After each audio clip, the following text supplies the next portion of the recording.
Yeah. Let's start the podcast. Let's just start the podcast. Yeah. All right, Good babe. to see you. All right, babe. Bye, Leanne. Good to see you. I'll see you at the school. I'll see you around. Will I see you again today? Yeah. Okay. I'm just going to go to Home Depot. All right, bye. All right, bye. The podcast is killing it in here. Yeah. Are you recording? I've done it once before, but Well, you did it when it was just me and you. I think I didn't even have. I just had handhelds. yeah. And you read the poem about your dog. Do you Yeah. remember that? I love how you remember everything. Bert. I remember a lot of shit. That's my light panel. That's back when I was into vlogging. I was so obsessed with it. You have no fucking idea. Hey, I have to set the stage, and I don't do this for everyone because a lot of times I go, oh, people know who the person is, and I didn't do it for you last time, but I have to do it now because your life's changed so fucking much. Yeah. All I know is that lean that tilt that mic in just so you get a good I'm obsessed with audio quality. Good for you. The only reason I got into vlogging is because Casey Neistat. Oh, really? Yeah, and the fact that you were on a private jet with him, I had so many questions. I have so many questions, but I'm kind of shitty towards Casey in my head. Why? I'll tell you. Please tell me. Anyway, so the first time I had Jason on, Jason was just a filmmaker, comedian, actor. I've known Jason for probably 15 years. Maybe less. Well, when I first got my first TV show, his ex-wife was part of the reason I got it. Dude, true, yeah. That was on the X show. That was a long time ago. 17 years. 17 years, yeah. And so we became friends. I went to his bachelor party. It's how I met the Sklar brothers. Oh my God, I forgot about that. Oh, dude, that strip club to this day. There's 2 strip clubs where I go. That is the best strip club I've ever been to. Valley Dolls. Valley Dolls. Was that it? Yeah, and we had a van. Huh. And people were running out to do blow in the van. I remember doing coke with a guy, and he was like, maybe I shouldn't say his name. I definitely won't say his name, but you didn't do any coke. I want to say I did a bump, only because I remember specifically you were like, "No, I'm not doing that." I want to say I want to say I went out one time. Isn't it funny to actually tell the story where Bert's saying no? By the way, I remember being totally responsible that whole night. Yeah, you were. But I remember having a lot of guilt when I got when Leanne picked me up from your house. I was guilty, and I just was like, who knows, from fucking the aggressive lap dances given there. Who fucking knows? Anyway, so Jason, that was his path. He made a movie called Jason Nash is Married. Yeah. You made another movie called FML. Yeah, I would say arguably just a filmmaker, but from the generation of me where filmmaking was a tad bit difficult. You needed a DP, you needed all these things to make it happen. And then technology caught up literally in a sprint with everything. Yeah.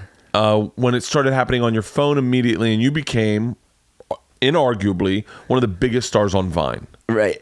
And that exploded. Now it was hilarious to me that most of the Vine stars were like 22 and you were like 43 at the time, 41 years. Yeah, I started when I was 40. And because I was into Vine really big too. Yeah. I don't think technology sees an age. and nor does creativity. And I really enjoyed Vine because it was short, sweet, and I picked up to Vine very quickly too. And met Rydoon, who you became friends with. Right.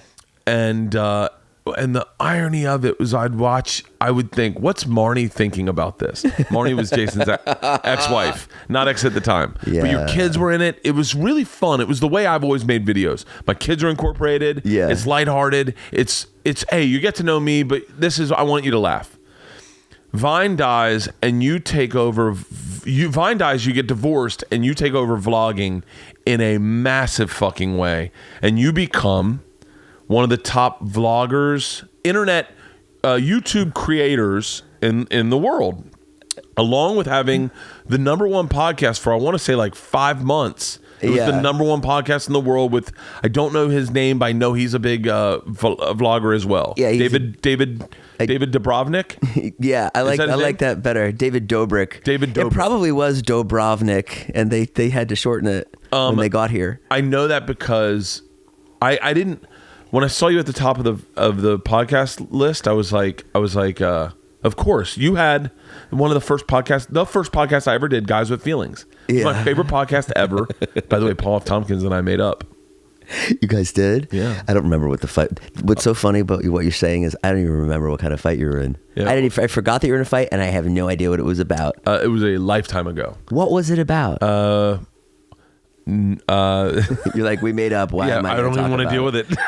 No, it's fine. We both said that we recollected certain things. He got into a lot of fights with people over the years. He had a lot of strong. I talked to the Sklar I had brothers. a fight with him too. I remember listening to your fight. Yeah, I was wrong. I put his girlfriend on the podcast. Yeah, without her knowing, or she was being taped or something, and I went through a lengthy apology, and I met with him, and the Sklar brothers explained to me they were like, Paul's a very particular person, and he's very morally centered, which is a good thing. Yeah, and yeah, I was an idiot, so whatever. I've been still enjoying. Life. I haven't talked to him in a long time, but I'm still enjoying his just whatever he does. So then this comes full circle. I do a podcast with Stanhope and everyone the other day, and I was like, oh God, Doug Stanhope's the goddamn best. Yeah, he is. I wish I knew him. Suffice to say, that podcast will be needing a lot of editing. Why? And so it's. Did you just go in and out? No, it's just a long story. So, maybe I don't wish I knew Doug Stanhope. You do. He's the sweetest, most generous, gentle dude I've ever known in my entire life. But he, like Paul F. Tompkins, has a certain integrity he will not cross the line for. And I am not that guy. You can swing my integrity both sides like a fucking windy day on a sailboat. My integrity is the mast. Just whatever, sure. But I come home and I go, fuck, I need to post a podcast this week. Sure. And Leanne Are you steady with it? Like every week? Every Is it Wednesday. one a week? One a week. I'm going to go to 2. I have another. I haven't talked to Halston about it, but I want to do 2. I want to do, but yeah, one a week. One interview and one you just talking, something like that. Right. Is it way more money if you do 2? Are the ads there? No. I mean, no. They're going to want to advertise on this one. This is one that would get big numbers anyway. The other one will get half the numbers probably. Will you get an ad on there? Maybe. Maybe I can put an ad on there, but they're going to want the one that gets the higher. Unless people start aggregating. Anyway, that's okay. My point is, Leanne tells me a great story. Yeah. I saw Jason the other day. I said, really? She goes, yeah. Do you know his son? His son goes to school with Isla. And I went, no, I didn't know that. I always thought he was older. And I was like, really? She goes, he's just big for his age. She goes, honey, you have no fucking idea. I said, what? She goes, I'm at the bake sale, and I hear a little girl go, oh my God, it's Jason Nash. And honey, she goes, everyone flooded him. Like he was swarmed like the Beatles. They were going fucking nuts. And then George goes, oh yeah, Dad, they came like to school one time, him and Jason and some of his friends, and they kids lost their minds. And I went, hold on, you know Jason Nash? She goes, oh yeah. I said, wait, how do you know Jason Nash? And she goes, Dad, everyone knows who Jason Nash is. And I went, like, I knew you were doing well. I'm aware of who Casey Neistat is. I'm aware that you share vlogs with him, that you guys all co-create. But like, I did not realize that my children would know you independently of me, having known you through me. Like that blew my fucking mind. Yeah, I got a text from Lisa Berger one night. Like, what the? Shout out to Lisa fucking Berger. Like, what the fuck? Like, my daughter just came home with like pictures of you or something, and or like I was at a party and someone asked me, "Can you call my friend?" And it turned out to be Lisa Berger Jr. I don't know her name, but Lisa Berger Jr. Yeah, it's odd. It's an odd life. Marnie said, I saw in one of your Insta stories, Marnie was like, what fucking world am I in that we go to Imagine Dragons, sit in the front row, and kids want to get pictures with you? No, it was what world are we living in that Dave Grohl walks by unnoticed and people wanted to get pictures of me. Yeah. But it's odd, Bert, and it's, lots of times you're just kind of like, it's all 13-year-olds. It's all 14-year-olds. It's all 15-year-olds. It's never, if I go to a bar, never recognized. And I don't quite get it myself. It's just like, I think of it as like, okay, I tried to do all these things in my life and most of them didn't work. And then I found something that worked, and then I'm just doing that. Yeah. My son is amazing because he I love this. Is like the most pure thing I could say in life. He learns guitar, and then he has this big show at the Mint, And then they call him up on stage, and this is when he was like 7 years old. And they're like, okay, this is Wyatt Nash, and he's gonna play Demons by Imagine Dragons. And everyone's like, okay. And he just gets up there, and it's right,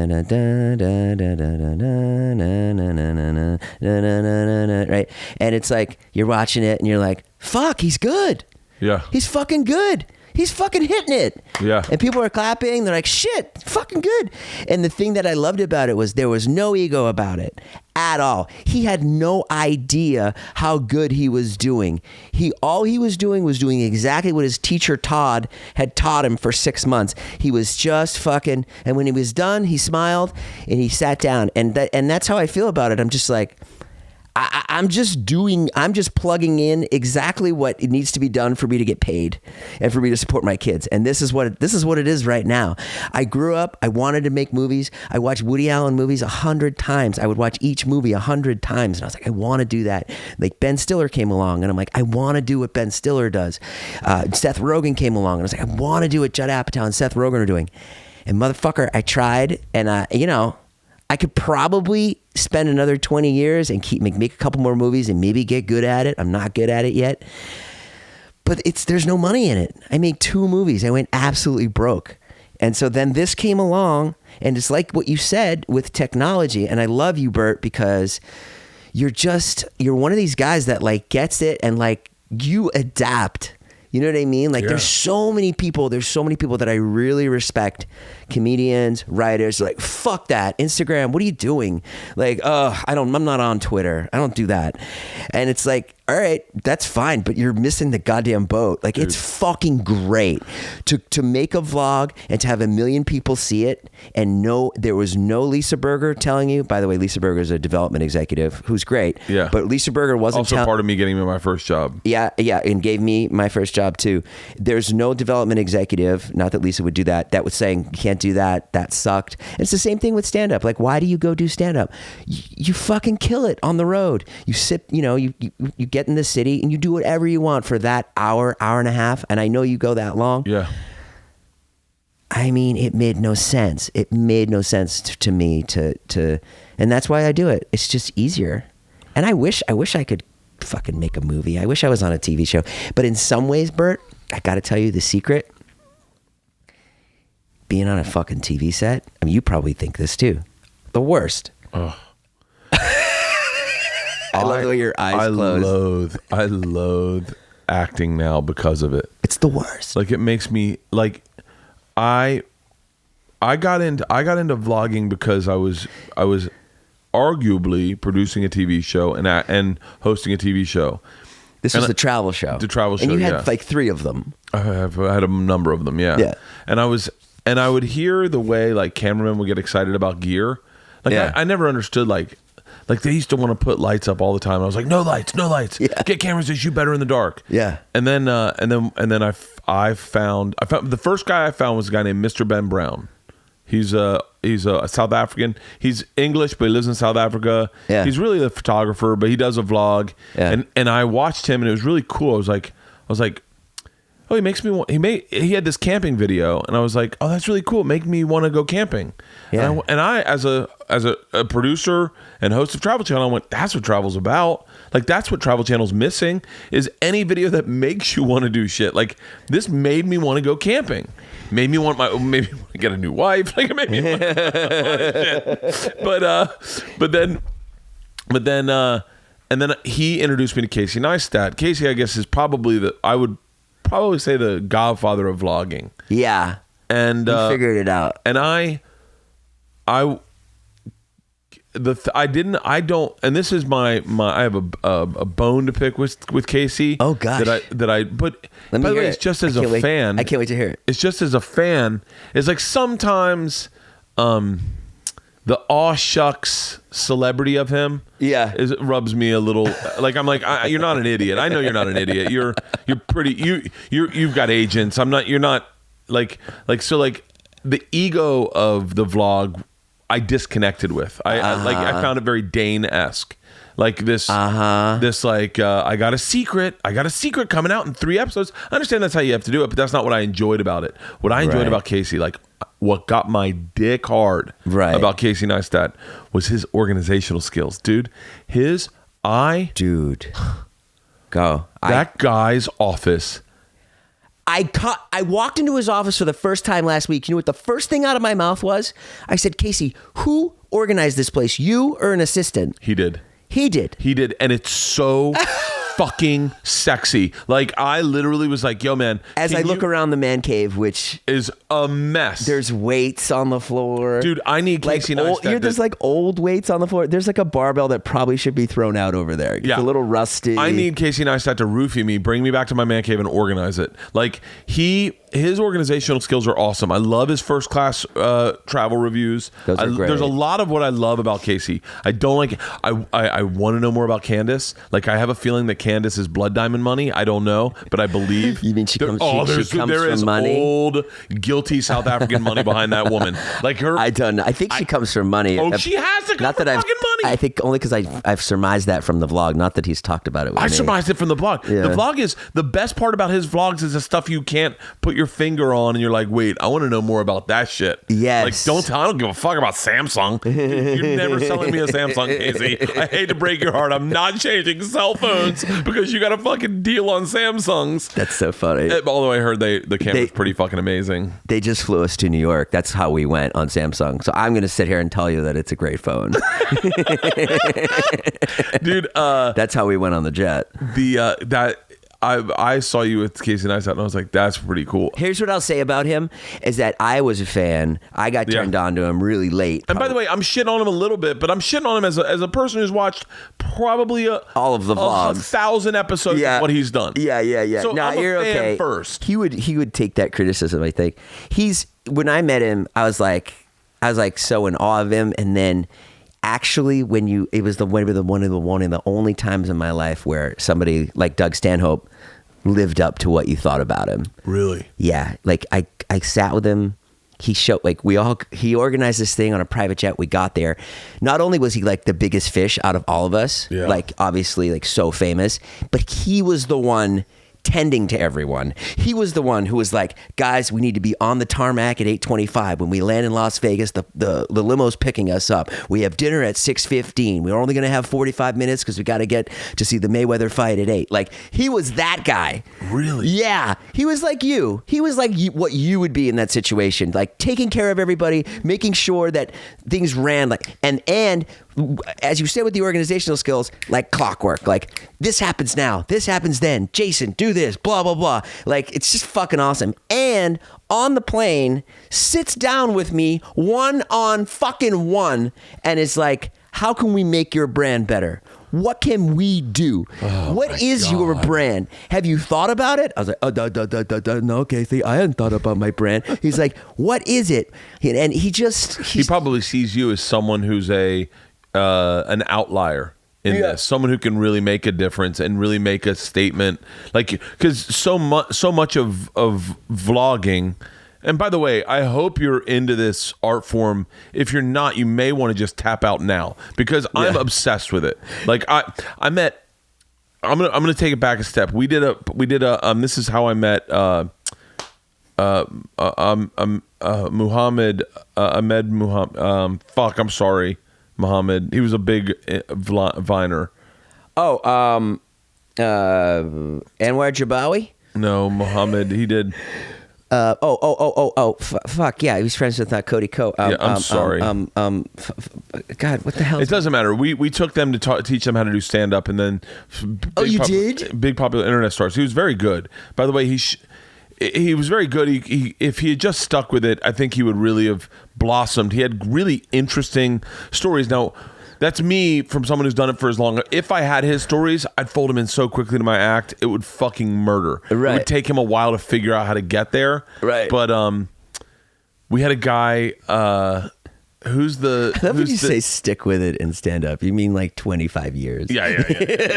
Commit your life to it. If he had just walked the entire earth who's with the no guy, water, he'd get there. Who's the guy that does prank videos, but he's like... He's cheesy. He's bald. He's Iranian. He used to have a drug problem. He's lost weight. Ed Bassmaster? Do you know Ed Bassmaster? I do, because I followed him on Vine. Fucking Ed Bassmaster's hilarious. No, he's got a one-name guy. He's shaved head. He's like, yo, what's up? It's I have no idea. There's so many internet people. Punky, not Punky. Oh God. Anyway, he was the guy. I wish I could remember his fucking name. He was the guy who we saw kids lose their fucking minds for. Like, I mean, he's a Viner or you know, YouTuber? He's a top YouTuber in the world. The top 5, easy. Shay Carl. Nope. Israeli or Iranian. Who, man? Nope. I don't know. I don't even know YouTubers. That's the sad thing. It's my business, and I don't even know them. He got YouTube. swarmed, and Theo Vaughn and I were like, what the fuck? And he came up to me. He had his camera out. He was vlogging everything. And he was, once again, and I will say this about everyone I've ever met through YouTube, very sweet. Yeah. And he was like, yeah, it's very easy, man. If you just got to post every day. Just got to post every day. And Yeah, shoot that's some what stuff. you got to do. He's like, it's a story's good. Like, he was like, I lost some weight. People tracking my story was really fun for them. But yeah, I just post every day. And I was like, really? He was like, yeah, very nice guy, very sweet guy. Stand up was very. He ended up doing a tour with the kid from Ohio who drives cars. Jake Paul? No. Wow, there are a lot of fucking these vloggers. I should have written their names down. You realize the last 5 minutes we've just been talking about no one. Yeah, Like, yeah. You know the guy is. He did who's the guy who plays video games, lives in Ohio, and gets things done to his car? I follow all of them. The zookeeper from Orlando. Yeah. You know, he's got bit by the tiger. Fuck. And Anyway, you've just listed 4 people and Paulson, no are you doing name. any fucking work back there? No, Shay. He's on his phone. Shay is his name. Shay. I said Shay Carl like 10 minutes ago. No. Anyway, if I could tell you the name of the guy who we met, you'd go, "Oh, that's that guy." Right now, this is my favorite part of a podcast is when people are going, "It's the fucking." Anyway, People are yelling out there. he was pretty good on Computers. stage, and so that's where I first heard about vlogging, and then I got into it. And I shot my first one in Philadelphia, but what really turned me on, what I got really into was How long was it? What's that? Yeah, with your first vlog. Probably 12 minutes. Perfect. Yeah, I posted maybe 40 of them. You 50 of them. did? Oh, dude, I got really into it. My favorite. Ray William Johnson. No, He thought he had you. I'm so close with this. Here, this is. I'll show you my favorite vlog I did. I know this isn't gonna translate, but this is one. Since we're talking about Doug Stanhope, Let me see. Doug Stan. You did a vlog with Doug Stanhope? Dude, I wanted to see my other problem is I wanted to sell it as I always did a vlog, and I always felt like, oh, maybe I'll sell this as a TV show, like as a pilot, a sizzle. Yeah. Stanhope, Bert. The problem with that is the minute that, like you said, they bring lights in, it's not a vlog anymore. It cuts the realness of it. And also when they bring in that fake storytelling.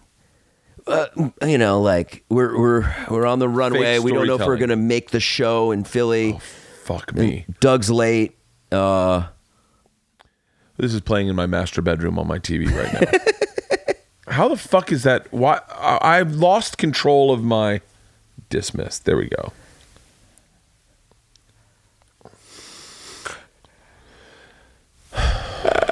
Fuck. Never mind. I guess I can't play anything because I can play your vlog. Oh yeah. Type in Bert Stanhope Bisbee.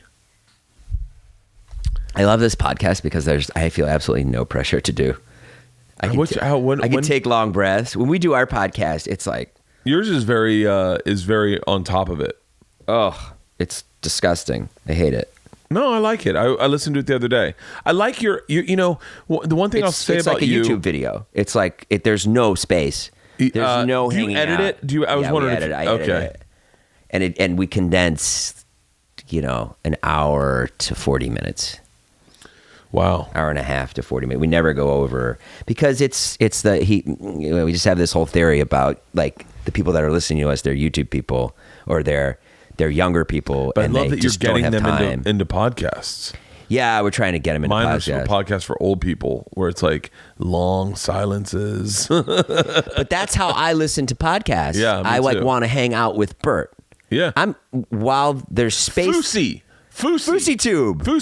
Yeah, I've heard of Fousey. That's the guy who we did. Dude, a you show got with. 117,000 subscribers. So yeah. So wait, so play that vlog, and this is one of my opus probably.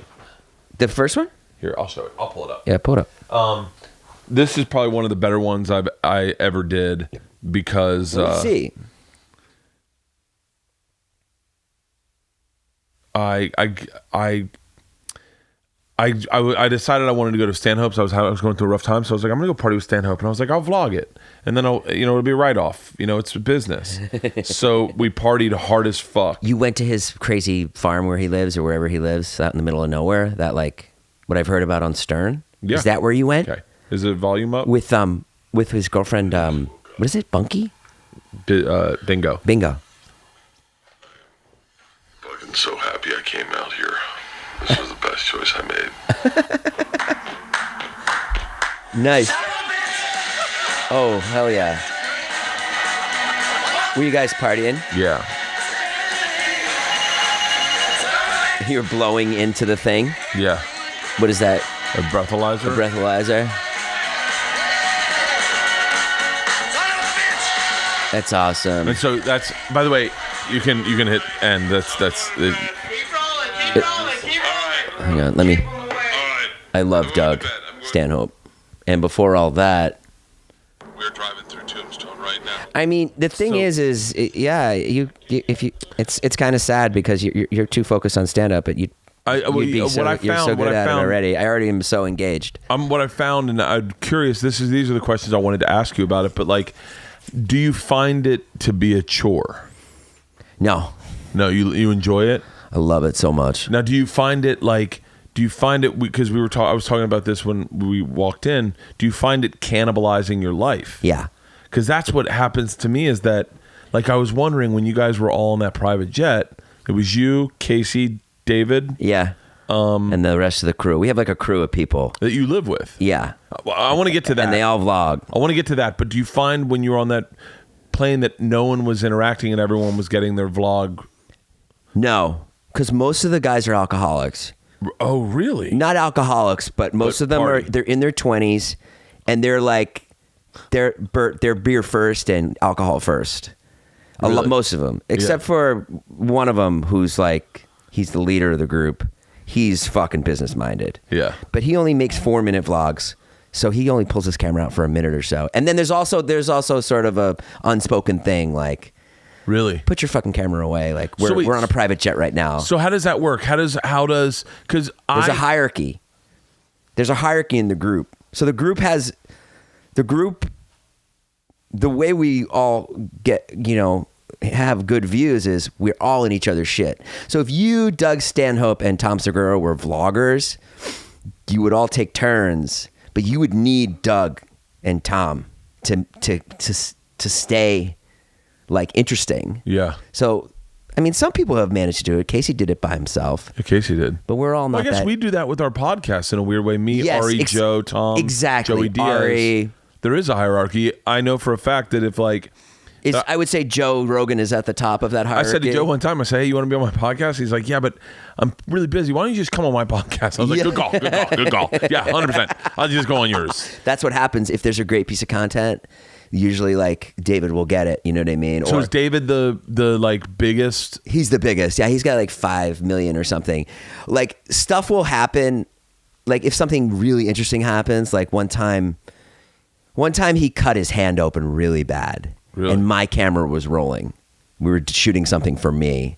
And then that went on to his like, he's like, I need that footage. Yeah. And you're like, okay, great. You can have it. And then he like shouted me out or something. But when you have like the biggest thing, like when you have Joe Rogan's podcast, there's always some way that it's going to go to Joe. That's really interesting. It's almost like yeah, like so we're doing this way. Like if something extraordinary happened to you, you saw aliens. Let's say Bert Kreischer was I'd fucking call Joe up. and be like, Joe. It's going to be on Joe Rogan's podcast. Well, definitely because he's into aliens. Especially Joe Rogan, I'd be who's like, so yeah, into- dude, we're definitely doing a podcast about me seeing aliens. Yeah, I wouldn't do it on my own. Like, no, that's because we're doing this weight loss challenge. I've been following it. I want to hear all about it. We're doing the Are you still not drinking? Sober October. Yeah, I haven't drank all month. Shut up. I haven't drank, haven't done drugs, and I've done 15 hot yogas. Yeah, it's been a really crazy month. Your face looks very clear. I'm very clear. I'm very clear right now. You look like you've been getting facials. I feel really great, but I start drinking in 38 hours. So Now, why? Why not just fucking not? because I like it. I know, but why not? Talk about your existence without it, and then what's going to happen with it. Is it that much better? I mean, really, No, be it's honest. not that Weigh much the better. positives and the negatives. I would tell you that everyone has said to me I'm a lot more pensive, that I'm not as outgoing, or like I'm a little quieter without drinking. Because This is quiet. yeah, You've been yeah. you've been like off. You've been off the hook since we started. Off the hook. I'm fucking fit 85. Who says Been off the hook? off the chizzy, or what, Yeah. I don't even know. Bert, you've been off the hook, man. That last podcast was. I think Leanne would be cool if I never drank again. She doesn't care. She's like, sure. She's like, it's nice that you drive home, but like I fall asleep real easily now. Like I 'cause was you're watching not the drinking? Dodgers game. I was like at my sister's in the 5th inning. I started falling asleep, and then I came home and I ended up watching it till the end. But then like I sleep really good. You sleep really good with sleep the alcohol. Oh, dude, when I sleep get really drunk, good. my the back of my throat relaxes because I have like a little apnea problem. Yeah. Not like severe. Something happens, my whole thing just relaxes. I sleep like a fucking baby. Do you drink much? No, never. You've never been much of a I'm boozer. Jewish. I can't drink. You still smoke weed? No, No. can't do it. Really? I mean, I could, but then I eat a lot, and it just affects me in different ways. Where are you with stand up right now? Because I feel like you. The story I love is tell me if I got this right, that Bill Burr and Joe Rogan like pulled you aside and were like, "What are you doing? Get off this TV show." Yeah. Is that what happened? Really? Yeah, yeah. You told me that story. Probably, yeah. And it was a very is that what pivotal you moment. Yeah. Yep. Technically, I mean, so what happened? How do is, you just call travel? This is what I could never call Travel Channel and walk that's not away. it. Well, I'll tell you, it was through the back door. Meaning, I'm with them. I'm lying to myself. I didn't realize how often and I think booze had a lot to do with this, where I would give myself a dialogue that I liked hearing. Right. When Ralphie died, I realized me and him used to I'm lie so to ourselves. sorry. Oh no! Yeah. Jesus, yeah, that was recent. Oh yeah, and so we would lie to each other all the time. It was one of our favorite things to do, is just call each other and lie to each other. Like, Really? yeah, I'd tell him what I wanted to hear, and then he'd tell me what he wanted to hear, and then we'd say goodbye and we love each other.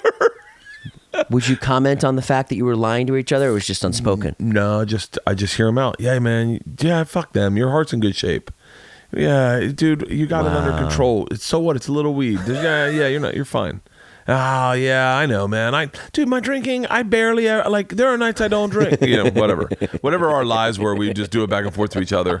Two enablers. Yeah, and I believe that was stand up. I was like, I'm doing travel, but I'm still doing stand up. Right. I'm still on the road. I'm still doing spots. I wasn't doing spots in the city. I was on the road whenever my schedule allowed, but it wasn't enough. Right. And Bill and Joe just saw it, and they were just like, I had said something about sprinkling hair in. I would sprinkle hair in for Travel Channel, like just to cover my bald spot. And I guess that really aggravated Bill. And he was like, why? Fucking why? Why? Who the fuck? Do you think people are tuning in because you're good looking? And I was like, by the way, I'm probably 265 at the time. And I'm like, huh? He's like, you're not a fucking model, bro. You're not a fucking model. Ugh. What the fuck are you doing on that network? And I think that's where it probably came off from. And then him and Joe were just sitting back there, and they have a inclination for brutal honesty sometimes. Yeah. But very on both sides of the spectrum. I don't mean to say that like Bill and Joe independently are just bullies. I don't want to make it sound like that, because I've had No, I moments know with the both type. of them I have those where they're people in both my very life. sweet and supportive, Sure. like really supportive. But they just were both sitting back there, and they're like, what are you doing on that network? You're not even doing stand-up. Like, what the fuck? It was like one of the one times I was at the store, and they're like, you're never around. You don't do spots. You're not doing the fucking road. And in my head, I was like, I'm doing the road. But I wasn't. I wasn't doing it the way I'm doing it. I had an hour offer from Showtime that I just would let expire, and then they'd renew it, and I just let it expire. Oh, really? Because you didn't have time to work the hour. Yeah. And so I I had that conversation with them. I was saying these things in my head about like my career or whatever, and then I went to therapy. They got a new president of Travel Channel, and she wanted to have lunch. And I talked to my therapist, and I said to my therapist, I was like, in my head, I was like, I need them to renew my deal so that I can pay for things. That's the way. Right. But Bill and Joe, their thing was, what's your nut? What do you need to make a year? And I told them. And Bill did the math, and he was like, and Bill's math and Joe's math is always skewed because they're selling so many tickets. I don't think they could ever imagine what I was making. Right. But Bill probably more than Joe, because I think Bill did the same circuits I did, as opposed Joe didn't. Joe did a very different scene than I did. He was on news radio and that. But Bill looked and he's like, dude, you can make that from the road in your podcast. He's like, dude, focus on your podcast. Focus on your podcast. Focus on the road. You can make that. Don't worry about it. And I was like, okay. Told my therapist about it. Had therapy, and I said, he said, well, what do you want? I said, I would love for Bill and Joe to respect me. Like, I would love for them to not have that feeling where they looked at me and they were like, your show sucks. You're not doing the right thing. And I was like, he was like, well, what do you want from travel? And I said, I don't want to ride roller coasters. He said, say that. I said, what? He goes, tell him you don't want to ride roller coasters. If you really don't want to ride roller coasters, don't sign up to ride roller coasters for 4 more years. Like, don't do it. You're wasting your life. And I had said that. And so I was like, yeah. So I went into the meeting. She's like, so tell me what you're thinking. And I said to her Courtney White, I think is her name. I said, I don't want to ride roller coasters. I said, she goes, okay. I said, I'm 43 at the time. I was like, I don't want to ride roller coasters. I want to do my own thing. I want it to be big, and I want it to be bold, and I want it to really be me. And she was like, okay. So I think I said, I want to do this hour special at Showtime. And I knew that I could never do an hour special while I was at Travel Channel, because they would be able to go in and say, you can't tell that joke. Yeah. And so she was like, all right, okay, cool. This has been a great meeting. And then they called up and they're like, we're not going to renew your option. And I was like, and obviously it's because What did that feel like? That must have felt scary. Yeah. It was terrifying, dude. I would be so fucked, especially because we have kids. I don't know if Bill Burr and Joe Rogan have kids, but Bill does. So does Joe. Yeah. They both have kids. Yeah. Okay. But it was terrifying because I thought They talk about kids. I feel like they never talk about their kids. Well, Joe and Bill are both new dads. Joe's had kids for a little bit. Yeah. But I don't think they're new dads. Bill's a brand new dad. Oh, he is. And Joe's kids are, I think, I don't know how old they are, but they're not like I would like 13 to hear and 11. Right. Yeah, it's so scary, right? To say that. I would be so scared. Dude, Why do you think I do YouTube? I was terrified. Because the money's great. Yeah. And I like it, but it's first and foremost, like I never want to be broke again. Oh, it was really scary feeling knowing, and we were starting demolition on our house to redo it. Yeah. The day I got the phone call, they were doing demo on the house. Wow. The day I got the phone call, and I was supposed to do a Funny or Die tour, and I got 12. They canceled 12 dates, and they were all 12 of my dates, so I lost that. I had rebooked my entire fall to accommodate this tour, so now I had no work from like October to December. So what did you do for those 2 months? I got sick, and I sat in this house, and I was like, and I fucking drank probably. I didn't do shit. My hour special came out in November to no avail. Like, no one gave a fuck. I sent it to Ethan Klein. I'm friends with Ethan Klein, H3H3. Mm-hmm. I sent it to Ethan Klein. He watched it. The only person that whole time I sent him the whole link. I was like, hey, just watch it, because we were talking back and forth. And he was like, dude, that's fucking hilarious. That's amazing. And I was like, that's the only feedback I got about this goddamn special the whole time. Oh, wow. And then in December, like 27th, the Machine story went viral. And I'd never had anything go viral. Right. And it changed everything. It changed. Was that last year? It was 1 year ago, almost, roughly.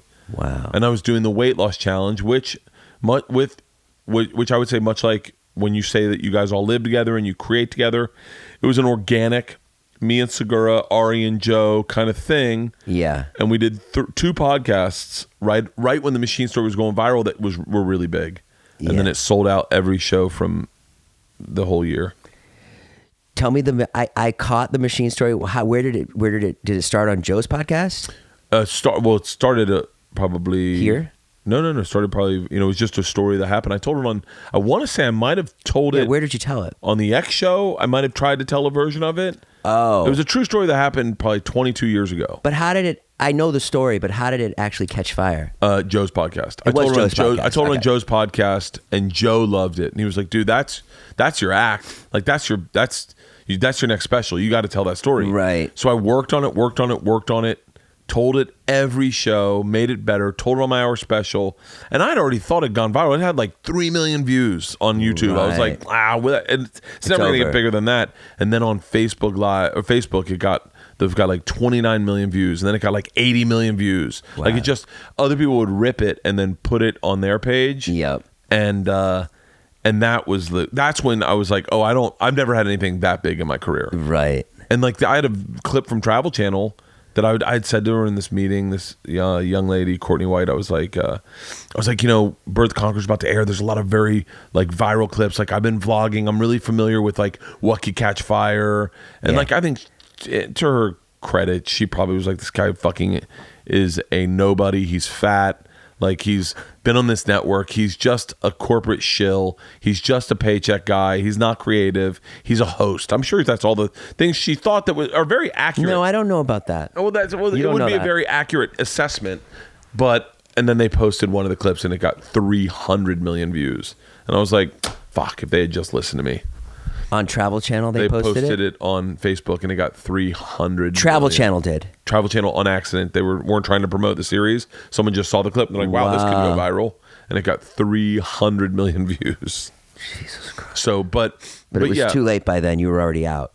Yeah, but let's get back to you. So wait, you get divorced and then you move by yourself? You get an apartment by yourself? Yeah, I moved into like a studio apartment. It was like all I could afford, and then I just kept just working, Making and then, vines and stuff? Yeah, and then like I'd say last year around again stand up, which I wish I could do it. I suck at it, and I don't. You don't suck at it. I don't have the constitution to do it. But I was doing stand up in November of last year, and this like 20-year-old kid walked in. And I had a good set. Like I had a really good set. Luckily, I mean, Yeah. I could have like a great set, and then literally the week before I was fucking bombed. And he just came up to me after. He's like, "Hey, do you want to come over and do my vlog tomorrow?" And I was like, "Yeah, sure," because I didn't know who he was, and he was always really funny. And then from there, he just launched my YouTube channel, and that was it. Who's that? Is that That was David, yeah. And we Really? just became so. Does then he I do stand up too? No. Oh, okay. No, he's fucking chicken as shit. He would never, ever, ever be able And to how do old that. is he? He was 20 then. He's 21 now. Jesus Christ. But So- I spend every moment with him. So I help him with his channel. He's got the big vlog. He's got the vlog that like everybody watches, that we all contribute to. He's got like the Joe Rogan podcast. So you meet Biggest him, you're audience. living by yourself. Yeah, I'm living by myself. And for whatever reason, we really hit it off, even though he's 21 and I'm 43 at the time. Yeah, but me and you have a very childish age about us. I know, Peter Pan syndrome. What is that? I don't know. I was talking to Segura the other day, and he mentioned that he was younger than me. And in my head, I was like, I forgot. I thought you were older than me because you just act so much older. Like he does Yeah. stuff like buys new leather jackets. I would never think to do that. Does he have a Lamborghini? Did he buy a Lamborghini? What No, was that he video I fucking saw? rented it to get in my head. Oh, he did? Yeah. Oh, that's very funny then. As a prank, he rented it so that I would go, the prank worked because I stared at him dead serious and was like, you spent $300,000 on a car. I go, I don't even know who you are anymore. And Rogan knew, and Rogan's egging me on. He's like, dude, this is what you get when you start doing theaters. And I was like, hold on. I know theater offers. I know what they are. I know my theater offers. And all I'm thinking is, what are your theater offers? Like, how did the APA get you those theater offers? Yeah. Like, I got pretty good, like, I'm literally like fucking spinning out of control going like, and then I'm like, I know you too well. Like, we've had conversations about money. I know that you're not wasteful with your money. I know he's really good with his money. His dad's a financial planner. So I'm like, there's no way your dad greenlit this. I don't give a fuck. And so, but no way then, your dad, he's in his 40s. There's no way your dad greenlit this, his bro. dad would never allow him to, like, he would have to run that by his dad. I'm thinking about spending. How old is he? He's fucking 40, I think, or 38. It's just a funny concept. But yeah. So then when did you move in with all of them? In February. Of this year? Yeah. And so then I was just like, I just saw how much money everyone was making I mean, So how does that disgusting work? amounts Through of ad money. sales? Through Is that- AdSense and brand deals. So you put ads on your videos, YouTube sends you a check every month. And then on top of that, there's brand deals that are either integrated into your YouTube video or your Instagram or Snapchat. Like SeatGeek. SeatGeek. Yeah, SeatGeek. Here's $10,000. Promote SeatGeek. And Or- they give you tickets to a show. and they give you tickets to a show. Or even a better example is like, Wyatt and Charlie are so cute. Honda calls. Here's a truck for the weekend. Go camping. Shoot a video. That is. It's great. I mean, you could get into that, I would be. By the way, especially with the kids. I'd be very into integrations. dude. You Like, should. I don't know why I don't know who your agent is, but if you wanted to do it, it's also. Do you have an agent that does this for you? Yeah, just like there's like William Morris and CAA. There's a whole set of people that do that. Really? And now CAA and UTA are trying to get into that market. Yeah, They're UTA. running scared. I wanted to say something about stand-up, and I can't remember what it was. I'll get back to it. But yeah, again, I had a meeting with UTA. UTA is my agency. I love them. Yeah. But there was a guy, like they're still in the infancy stages of that. Like they didn't get like. There was a lot of catch up that I'd already witnessed from just being a fan of YouTube. That Yeah. I could see them going like, well, what we got to do is pair you up with the creator. And I was like, I understand that is how you see it working, but it's got to be organic. Like it can't be, you can't just put me into like, I've seen those where like someone's like, hey, this supermodel wants to do Casey's. Yeah. And I don't follow that bitch. It doesn't Like, fit. Yeah, it doesn't fit. I get that Casey hung up, but Casey's married. I know that he loves his wife. I get that they're hanging out, but I know that this is that she paid money to get the followers. I'm not following you. No offense, but I'm not following you. Right. Like I follow good shit. That's what I follow. so an agent wanted to set you up with another creator, Another creator, and I was like, but you don't I was have like, time for that shit. By the way, I was like, it doesn't translate. There's a thing about staying in your lane, I believe, that works in this business. Yeah. About like finding out and you can only stay in your lane if it's organic. Like I could probably do something. Like I couldn't, like if I came over to your house to party with you guys, I think it would reek of like old guy trying to get followers. Like where you do it, it just seems real. Right. Like I'd come over and they'd be like, what fucking watch is he wearing? Like, is he really trying to, did he just say lit and he's not trying to be ironic?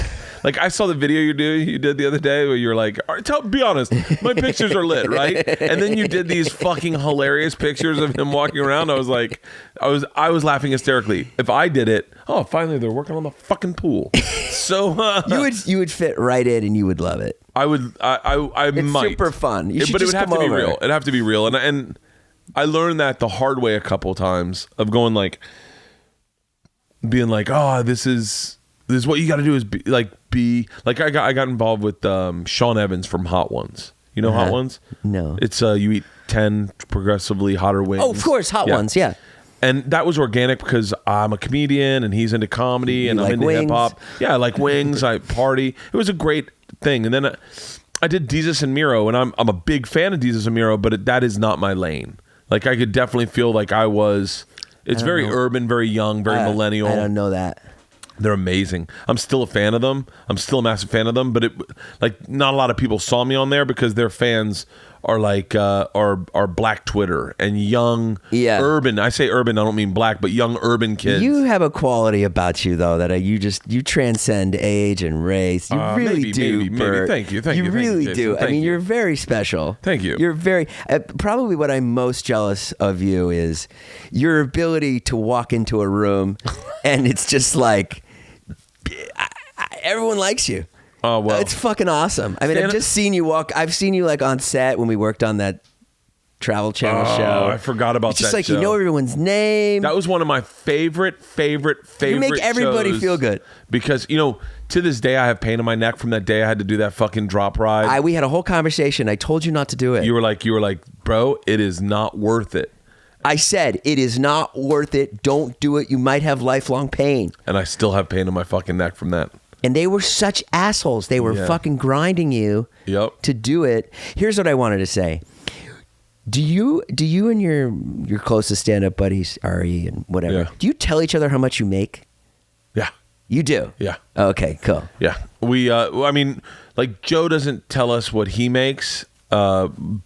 ballpark what Joe makes. It's super easy. Like, I mean, it's roughly easy, you know. But Joe is someone we could go to and say this is like Joe would never say what he makes to us. He is just not who he is. It'd just be piggish. Yeah, and he's not that kind of guy, and he doesn't. He's not braggartly about money, but like he would tell us what we should be making on something. So Right. Girl and I talk very candidly about what we make, and what kind of deals we get for different things. Ari, and Tom are pretty transparent about that. Are there still television deals happening? No. So like none of those guys have television deals as good as they are as stand-ups. People. There's no like CBS sitcom deal for Tom Segura or you. No, I mean I'm in a deal right now to make a scripted series, but it was single camera. For what? My buddy's company. Great. And it was single camera. I don't technically enjoy single camera, and we got drunk one morning, and I told him that. I was like, I don't want to do single camera. He was like, then don't. He goes, we'll do whatever the fuck you want. And so I had a non-scripted idea that I was interested in, that he's interested in, and I would like to do for camera.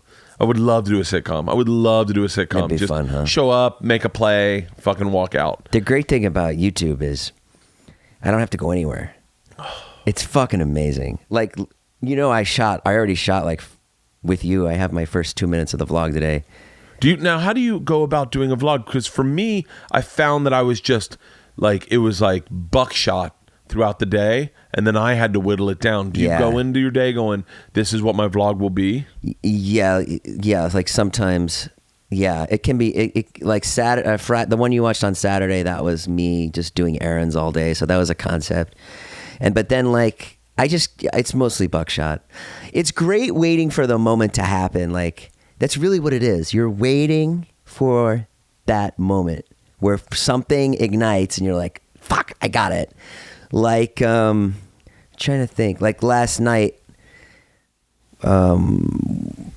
we went and surprised a girl at Terranea. What's Terranea? Terranea is this resort in Palos Verdes. So there's like 2 16-year-old kids, and I've been talking with the mom since like Friday, trying to organize it. Basically, she leaves a hotel room key for us. She gets the kids out of the room. We go in the bathroom. We're in the bathroom for like 20 minutes waiting. They come back with their key. They can't get in the room because we've gotten a new key that's changed the lock. And you're just a waiting game. So you're always, because you're waiting for that one fucking moment. And then like the mom's texting me like, let's just open the door. Just say surprise. No, we've got to scare them. It's got to be a scare moment. You know what I mean? Like shit like that. Oh, that's cool. It just takes so much time. It's your life. I think I would enjoy all that time I would spend sitting on the set. Yeah. I'm in a fucking bathroom with my camera on waiting, you know, which is just different. I would enjoy for the longest time I wanted to do a show about what is happening now, but I wanted to make it with comics all living in a house making content. Yeah. And go the show, it's a sketch show technically, but it's just a comics living in a house making content. And this is before it was as easy to do now, but I was like, you'd have production crews and like 4 production crews that could follow each comic, and then they would make their content. Basically, my idea was, it was like being in a fraternity again, but imagine if you just shot that shit, all the fun stuff. We used to do this game called Congratulations Coach. It was my favorite thing ever. And you just walk around with a football in the house, and you'd be like, and you see people, and you go, hey man, congratulations, coach, great game. And you give it to someone, they go, huh? And then someone would dump ice water over their head behind them. And it was just like fucking. What it was me coming to age, like still being a child, but being a grown up and being able to fuck around in a fraternity and do whatever we wanted to do, but shoot it. And I wanted to shoot those things, and they never. Who's they?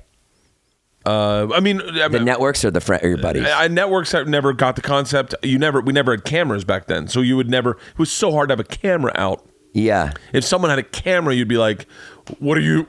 What's going on?" Like now, cameras are everywhere, so you could do it so easily. People still don't like to be filmed. Yeah, that's fucking true. It sucks. I end up doing them with my kids now, and then I had to stop because I got in trouble. We used to play a game called Poison, where we'd put habanero on under a piece of cheese, and then we put cheese on crackers on like 6 crackers. Yeah. Basically Russian roulette with kids. Yeah. And we'd all pop them and just wait to see who got poisoned. But we always made sure this kid Carter got it. You got in trouble for that? Well, we put it online, and everyone saw this kid light up with a habanero, and it got not funny very quickly. He was like, and you're like, oh yeah. You got to be careful with that too. Yeah, that's the one thing you got to be careful with. Yeah, but I think what you're doing is so cool. I'd love to be in a house with creative people. I've always wanted that, and that's what I wanted my entire life. I wanted to live in a commune. I wanted to live with artists and like music people. And then when I got divorced, I was like, okay, I can do whatever I want. What's that feeling like? To be able to do whatever you want? Like when the marriage, did it end before it ended?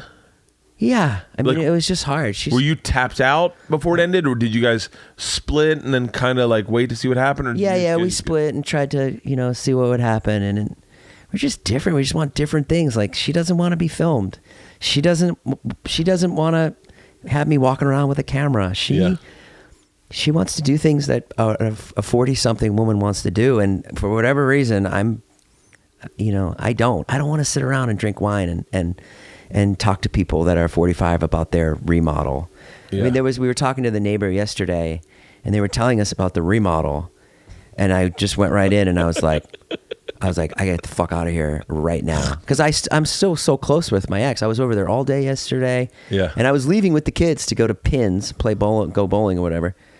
And Marnie loves it. She loves talking about houses, and God bless her. Yeah, she fucking loves the detail of the stucco. Well, every bit of it. Your first house. The first house I remember, the one up at the top of the canyon, was or the top of the hill, was beautiful. That's her stand-up. Really? Yeah, the pillows on the couches. That's her like amazing machine bit.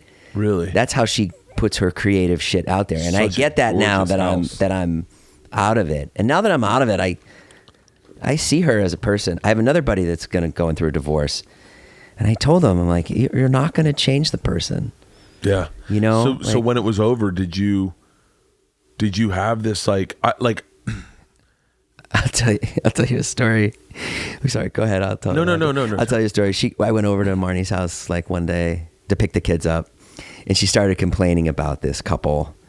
I'll call them the Rubensteins or whatever. She's like, oh, last night at the event, Bill Rubenstein, he sat down, you know how arrogant he is. So then they start talking about Garcetti, and of course Martha comes in, and she's telling me the story about the Rubensteins, and all I could think was, thank fucking God I didn't have to go there last night. Thank God I didn't have to sit there. It just don't want to be there. I just don't. And whatever that says about me as a person, and I tell people that I live with 4 20-year-olds, and they're baffled. My best friend in the world is like, "What are you doing? You're mayhem. You've created mayhem for yourself." But does a part of you feel like, and I know you'd never fucking love it. You'd never trade. I know this, but and you don't have to defend it, but you'd never trade Charlie and Wyatt for or the experiences you've had up until this point.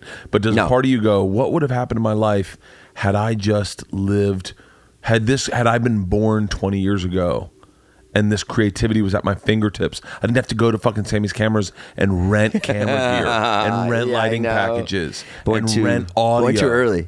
Yeah, yeah. I know. I mean, I've thought about that for sure. But the truth is like, I wouldn't be in this group if I wasn't 44.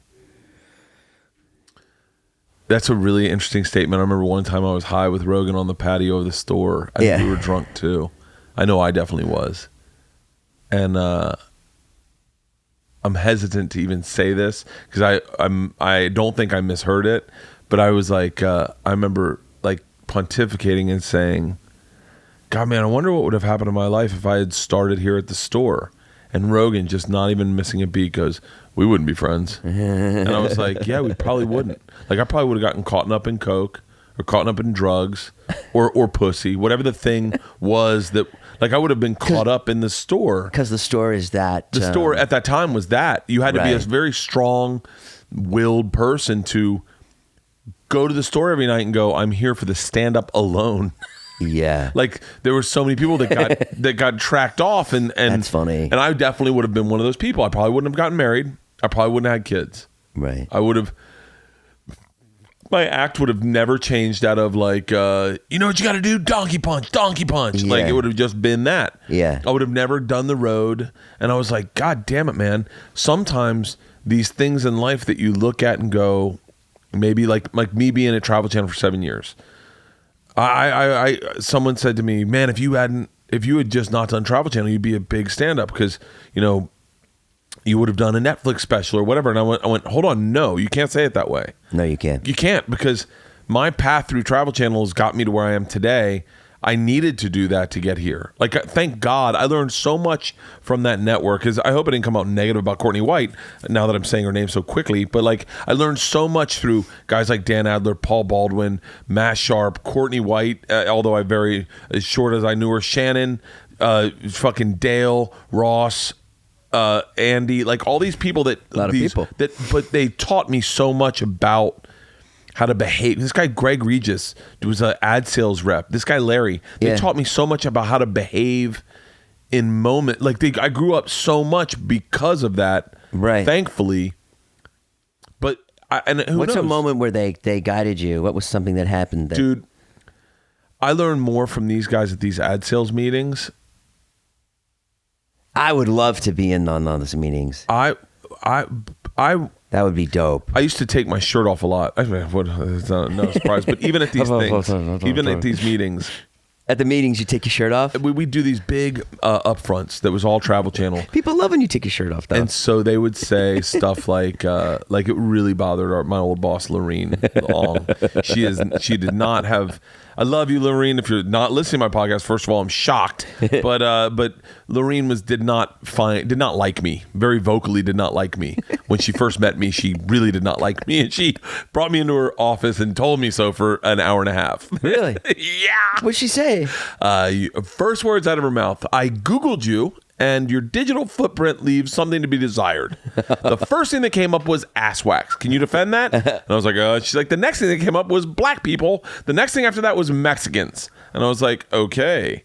She was like, first of all, we're getting rid of all these videos and you need a hobby. Like literally, I remember sitting there with this guy, Charlie, and he was like, this meeting is not going the way I thought it would. And so... Is this in Baltimore? This is in Baltimore. Yeah, this is in Maryland. Maryland. There's the problem right there. Well... they're not there anymore. They're in Knoxville now. Well, much better. Yeah. Well, actually, it's probably good that they're in Baltimore because they have a better idea of what people want to watch. Maybe. Anyway, my point is, we go to this upfronts. I'm sitting at the table with Travelocity. Greg Regis is telling me. Greg Regis goes up to give a speech, and he was the one who was like, "Hey, do not take your shirt off. Do not take your shirt off." Greg Regis, for the record, is a like 6'3", very attractive black man, probably 56 years old, and lockdown, captain personality, captain business, the guy you want in your corner. Sure. He goes up to give a speech to all the buyers. I'm sitting at a table with Travelocity. His speech, and he goes, and all I think is I just want everyone to have a great time, have a good time, talk to the hosts, get to know the network, and we hope to do business with you this year.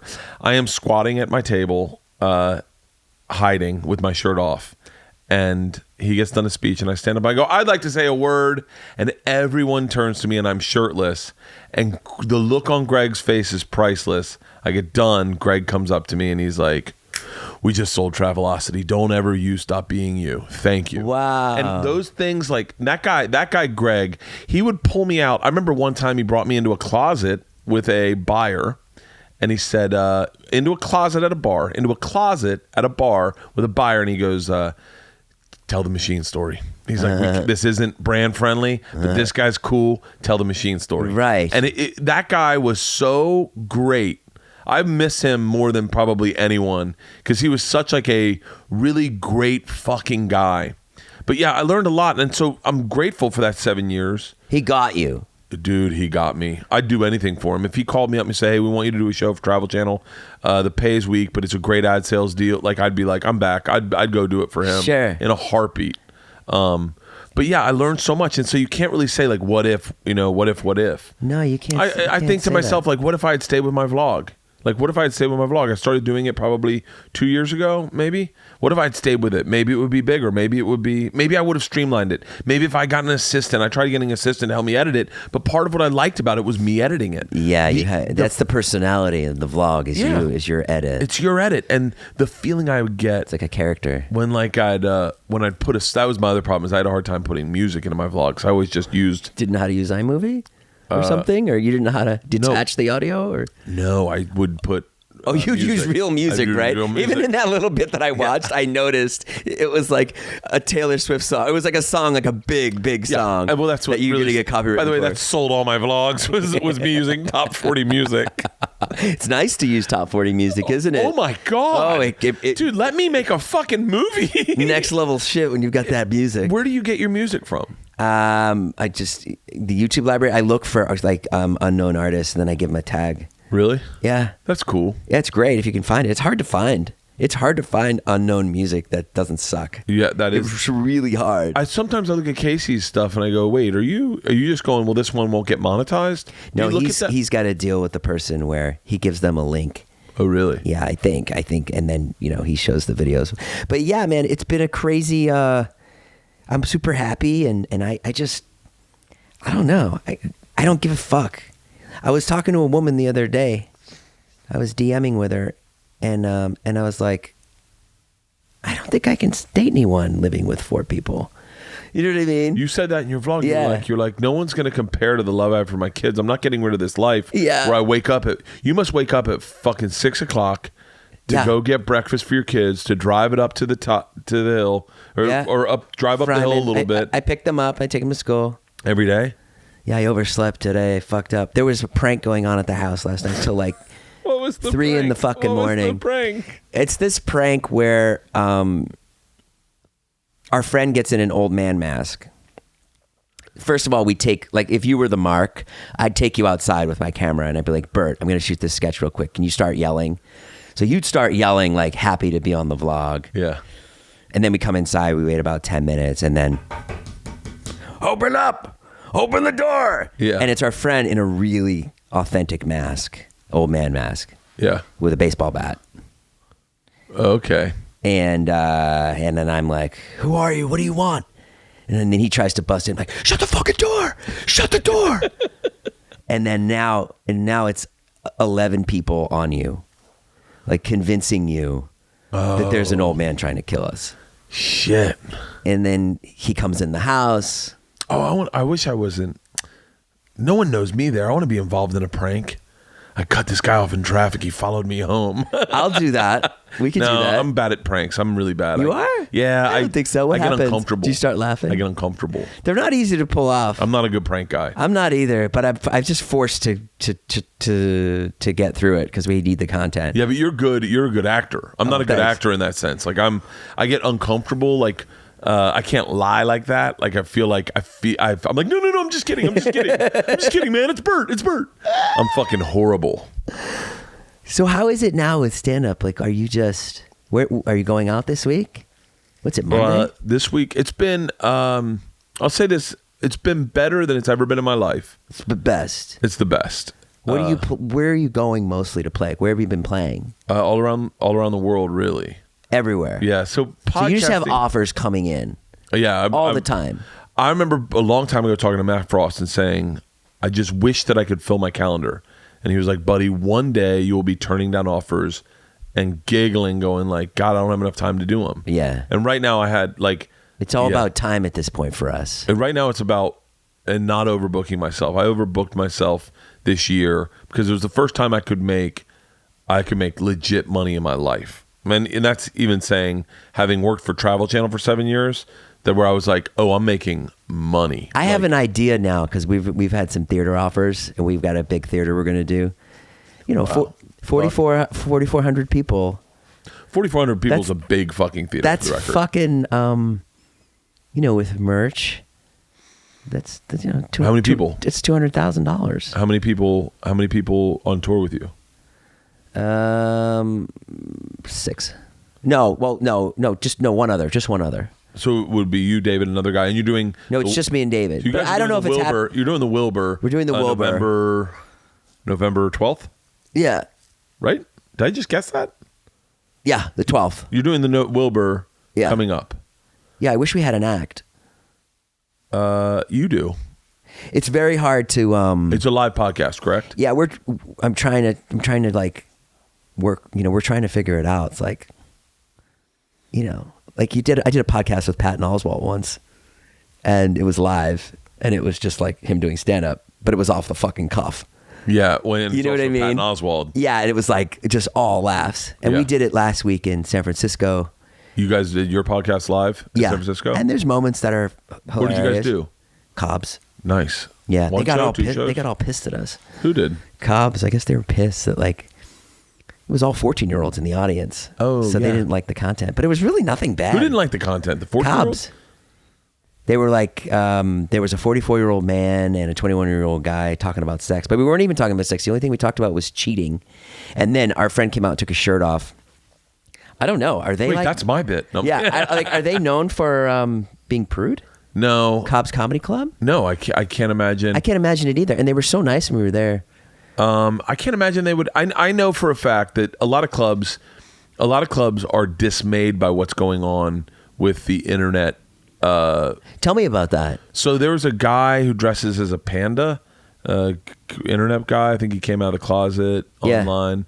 He went into Chicago and did one show in the middle of the afternoon on a Saturday, charged $100 for tickets, and did like 15 minutes on stage, and then did a meet and greet. And basically all anyone really wanted was the meet and greet. Right. They wanted to get a selfie with them, get a vlog with them, Right. And you got to realize that club sits 400, so he cleared what, 40 grand? What's 40 times 100? 40 grand. He cleared 40 grand in an afternoon. Wow. So I think a lot of clubs look at that going like, and he gets 100% of the door. So I think a lot of clubs are kind of like, what the fuck? Like, we've put all our eggs in this like grooming talent basket, and now there's a whole litany of, that's why they were pissed at us, because we made too much money. probably. Fucking What were your assholes. ticket prices? 40 bucks? 35 and 100. 35 and 100? Yeah. Oh. By the way, you're talking to the guy if my Internet agent, people skip to the front of the line. It's bullshit, I know. No. There's no bullshit People in are that. pissed. Ticket sales are ticket sales. Right. That's what I look at. I do too. Yeah. Dude, ticket sales are ticket sales. I mean, there's a If you few, can sell out comedians that I don't think I would pay $50 to see. there's a lot of comedians You know no what I one mean? would pay $30 to see, Yeah. let alone $35. No, but they get it. They get the $50. They sell it out. Who? I'm not going to name any names, but I mean, there's some people from our circle of friends that I'm like, I don't fucking pay that money to see him. Dude, I'll There's tell you, very few stand-ups I can watch. can I tell you? Very few. The conversations that clubs have with myself, agents, that comics have with raising your ticket price from $20 to $25, from raising your price from $20 to $30, Really? to $35 in the club scene is a very high ticket price. Really? And so the conversation is such a complicated conversation that to probably see two guys who they are unaware of come in and just go 35 and 100 and then go, hold on. And then to be proved wrong by that is It's so interesting. a lot of clubs don't like being proved wrong. And so for someone to go like, I was at a Funny Bone and they were like, there are these two twins. I don't know their names. They're two twins. I think they're in great shape. They're Dolan twins? probably.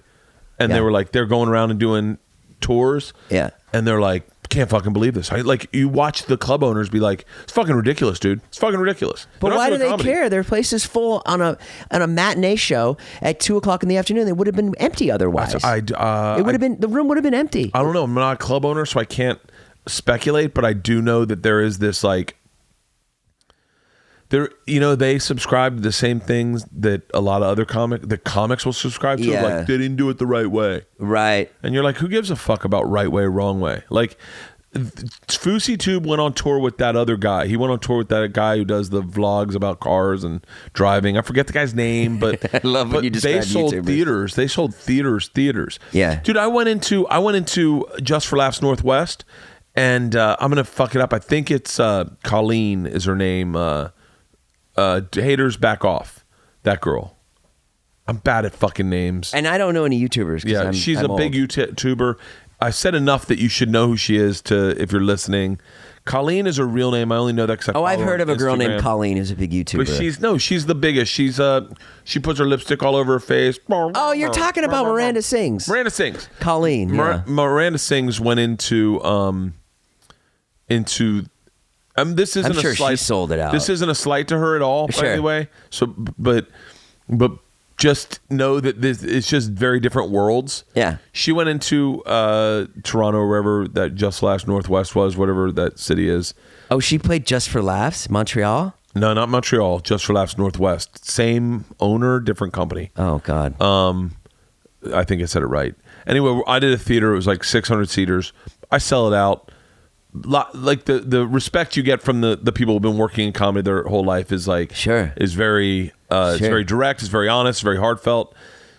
I'm sitting with the festival organizers, and they're like, Miranda Sings was in here the other day, and she did like a 1,300 seater, and she came up to us, and they're telling the story very casually.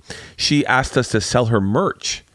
Yeah. It's the festival organizers. You would never go to Montreal and look at the organizers of Montreal and go, "Hey, will you sell merch for me?" Yeah. And I was like, "Are you serious?" Now, just so you know, that interaction's so fucking bizarre that you would never ask a festival organizer to sell your merch. You would never go, "I appreciate you promoting me. Can you sell my shirts?" And then one of the girls goes, and then she said, "We get 10% of her merch sales." And we did the math, and we sold her merch happily. They go, we each walked with like fucking $5,000. Yeah. And I was like, what? And they're like, yeah, we'll sell her merch for the rest of our fucking lives. Yeah. It's such a different fucking animal. And here's the other thing. All the stand-ups that I'd worked with, a lot of them, they have a fucking attitude about their act and an ego. Yeah. And I'll tell you something, with YouTube, there is no fucking ego. You can walk up to Casey Neistat and you can turn your fucking camera on and you can try to make something with him. Yeah. And he's the top of the fucking food chain. And that is the one thing about YouTube that I love. I love the idea of, I'm gonna walk up to anybody and ask them to sell my merch. I'm gonna walk up to anybody and say, I need this help. I don't give a fuck for this hierarchy that was around like stand-up and television and used to being of the TV executives. Nothing makes me fucking happier than watching all the TV executives fall. I love it. Yeah. It is so goddamn delicious to me. I fucking love it. The amount of attitude and hubris and the amount of times I've listened to someone talk about a sitcom pilot like they were curing fucking AIDS. I love it. I love to fucking see in the trades. I love to hear Harvey Weinstein went down. It is so goddamn delicious. Gives me a fucking good feeling, like a caramel macchiato. I love it. They say there's Scott Rudin's going to fall next. Scott Rubin? Scott Rudin, big Hollywood producer. Really? Notorious dick. And I love to see things change. Yeah. You know what I mean? Dude, to see people in Equalizer, to see Joe Rogan like dominate through YouTube, right? That's where I watch him. Yeah, he's or do people? I know people download the podcast too. A lot of listeners, but I like more watching listeners. But like his YouTube, I watch them. I feel like it's the YouTube that blew him up. No, or was it just? I think it's a mix of both. First of all, it's Rogan's non-ego about it, of him saying, "I'm going to put myself on Vimeo, on YouTube, on everything. I don't care about numbers. I don't care about ratings. All I want is people to see it. I'm doing something for free. I want them to see it."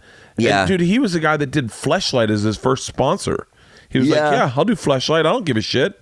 But I argue with my partner all the time. He's so, he only wants it. He doesn't want it on YouTube. He doesn't want it in all these places. He wants to keep it really rarefied. And I'm like, well, there is something to be said about starving the market. I guess. But I don't believe in that. I don't either. Not with so many choices. So then let me pick your brain for a second. So I'm thinking about my next special. Yeah. And we have feelers out to all the people. It's a little early to have an offer, maybe. Yeah. But we have feelers out to everyone, and we had an offer that we kind of didn't fit perfectly for what I wanted to do. Yeah.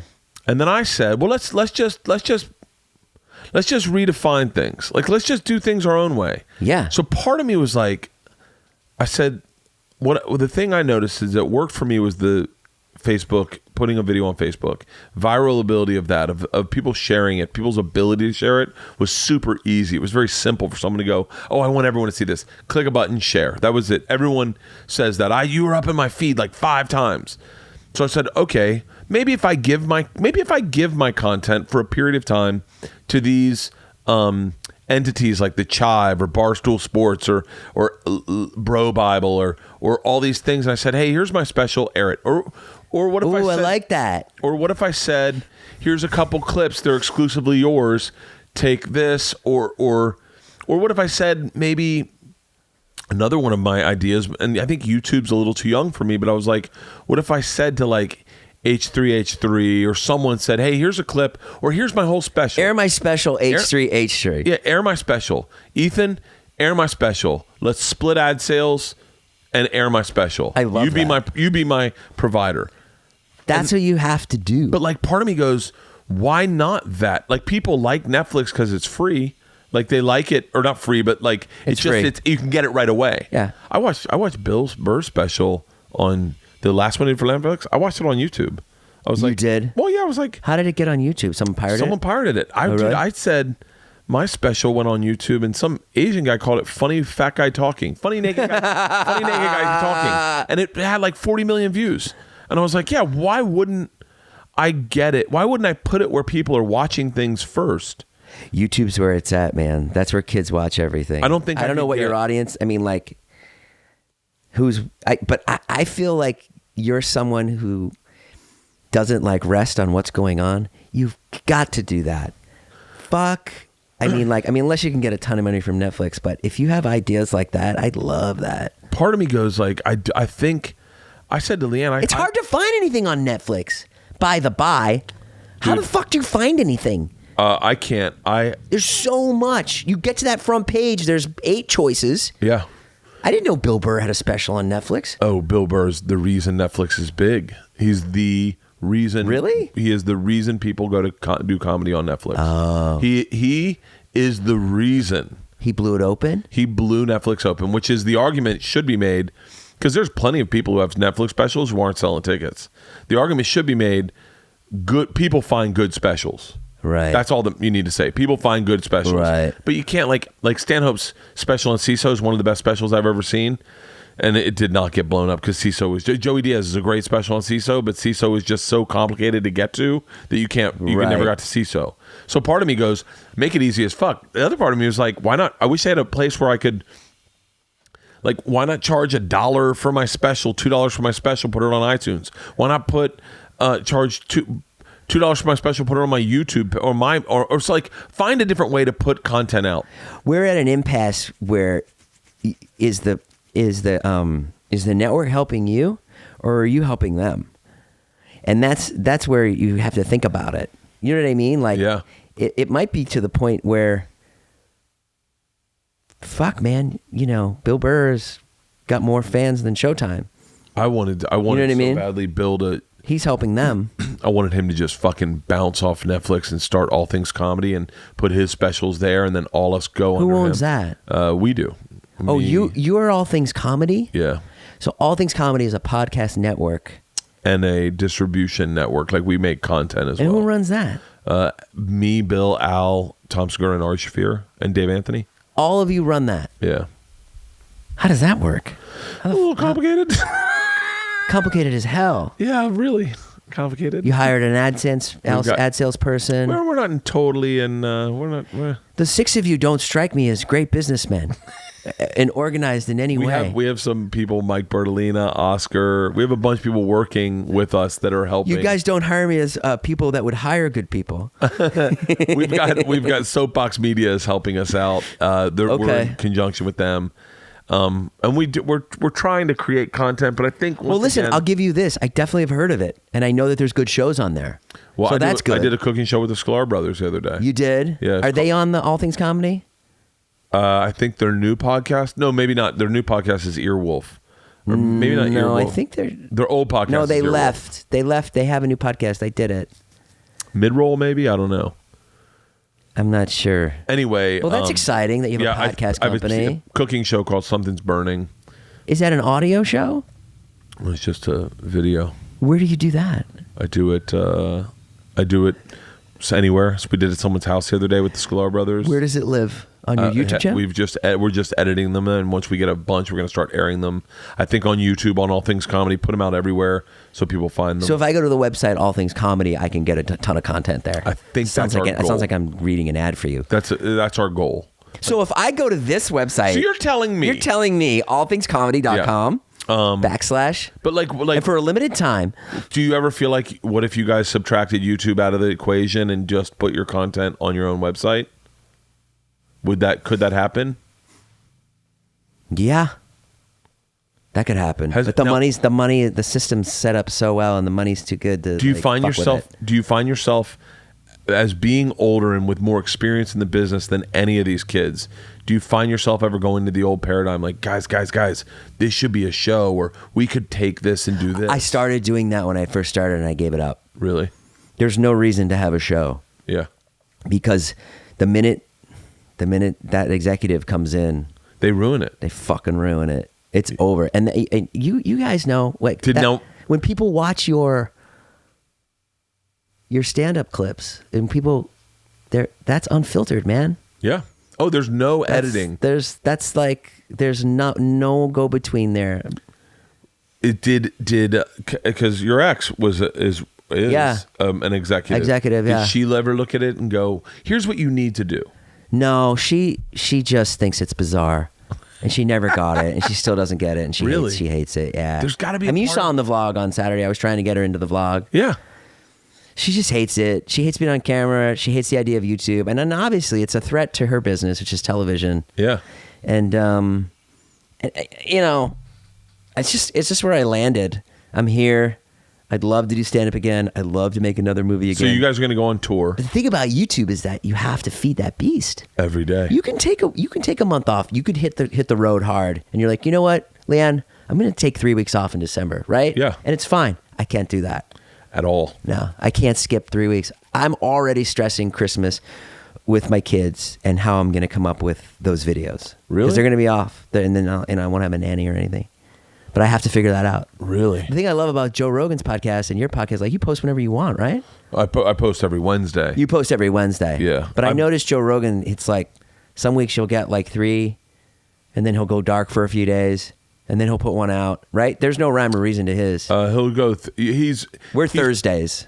Oh, really? Yeah. You release every Thursday on Free Every Podcast? Thursday morning at like 2 in the morning. Yeah. Yeah, I try to release at like 6 p.m. on Tuesday night.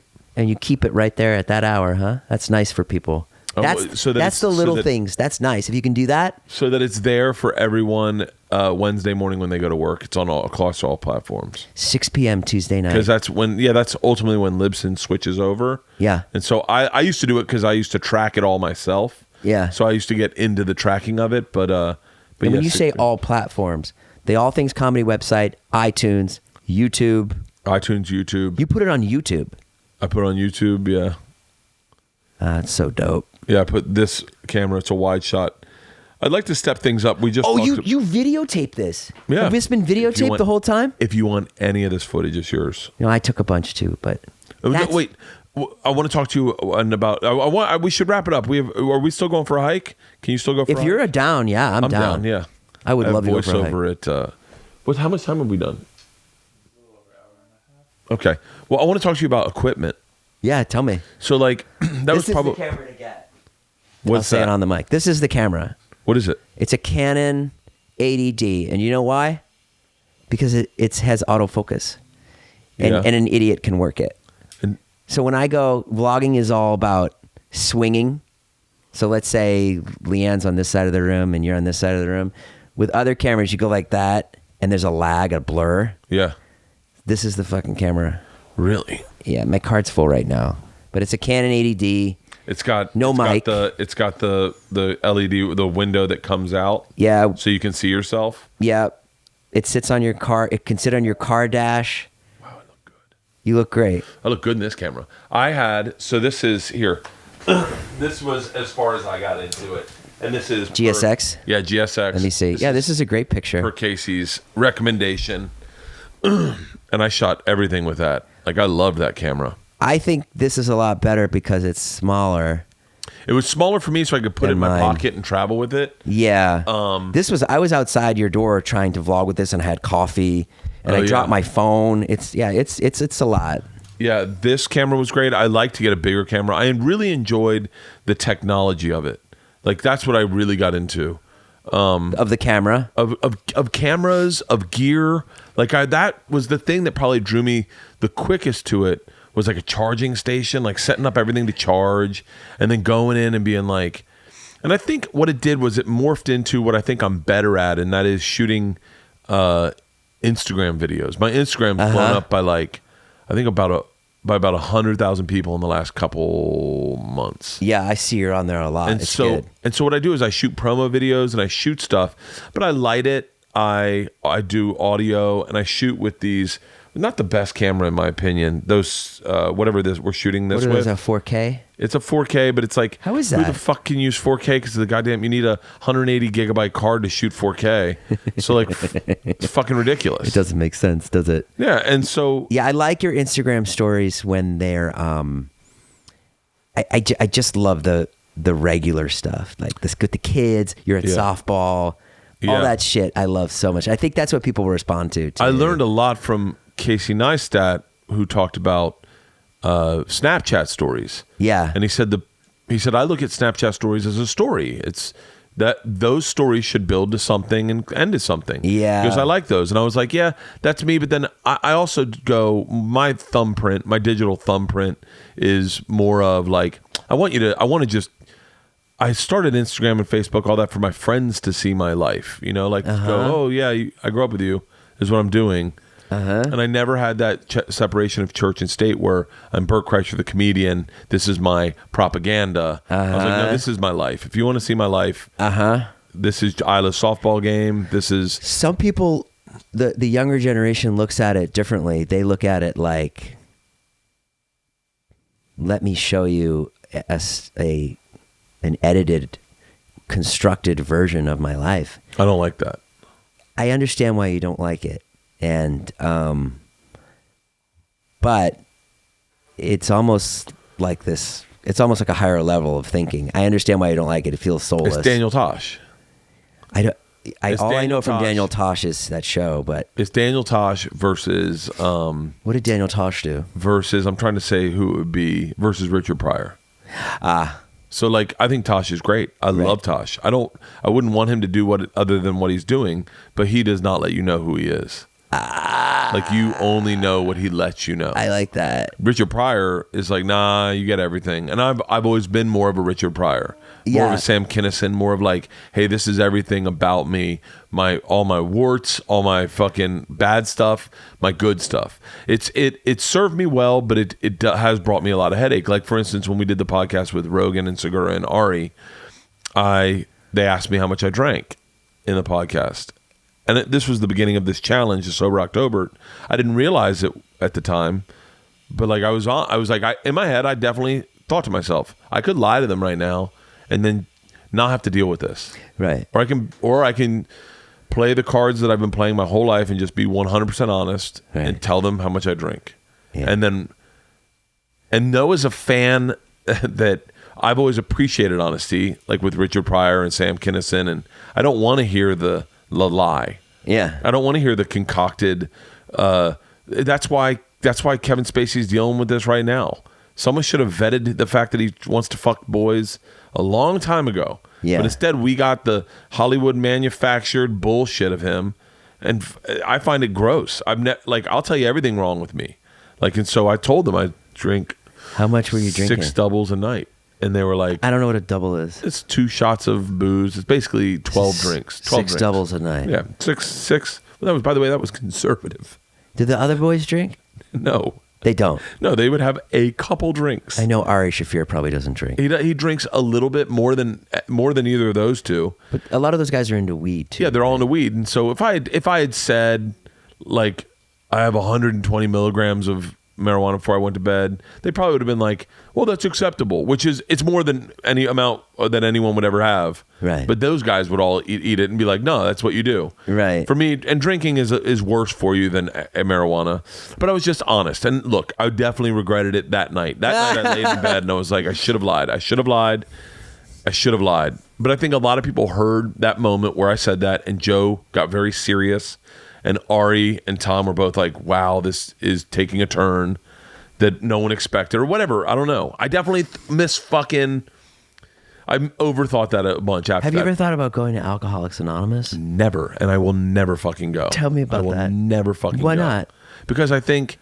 I would hate to go to Alcoholics Anonymous, by the way. Yeah. But by the way, I don't have the taste for alcohol. I would fucking hate it. Oh. To sit there and listen to everyone's story and help everyone out. Not that I'm not into like hearing people's stories and helping them out, but I would find it so draining and so like, if I hear a problem, I want to fix the problem, and I don't feel like I could help them. You know what I mean? I had a friend text me at the very beginning of this challenge, and he was like, "Hey man, maybe we should get coffee." By the way, I'm picking out one person. I probably had 10 texts from people in AA hit me up, found out the challenge had started, and they were like, "Hey, let's have coffee. Why don't you come to a meeting? Let's hang out. Let's go get lunch. Let's have dinner. Hey, if you want to talk, we can talk."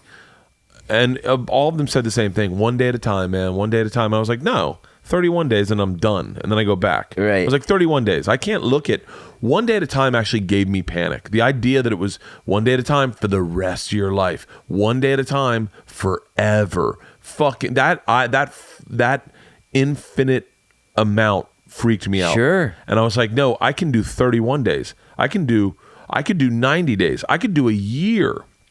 If you say to me, you can do whatever the fuck you want at the end of the year. Like I can wrap my head around that, but Sure. I couldn't do the.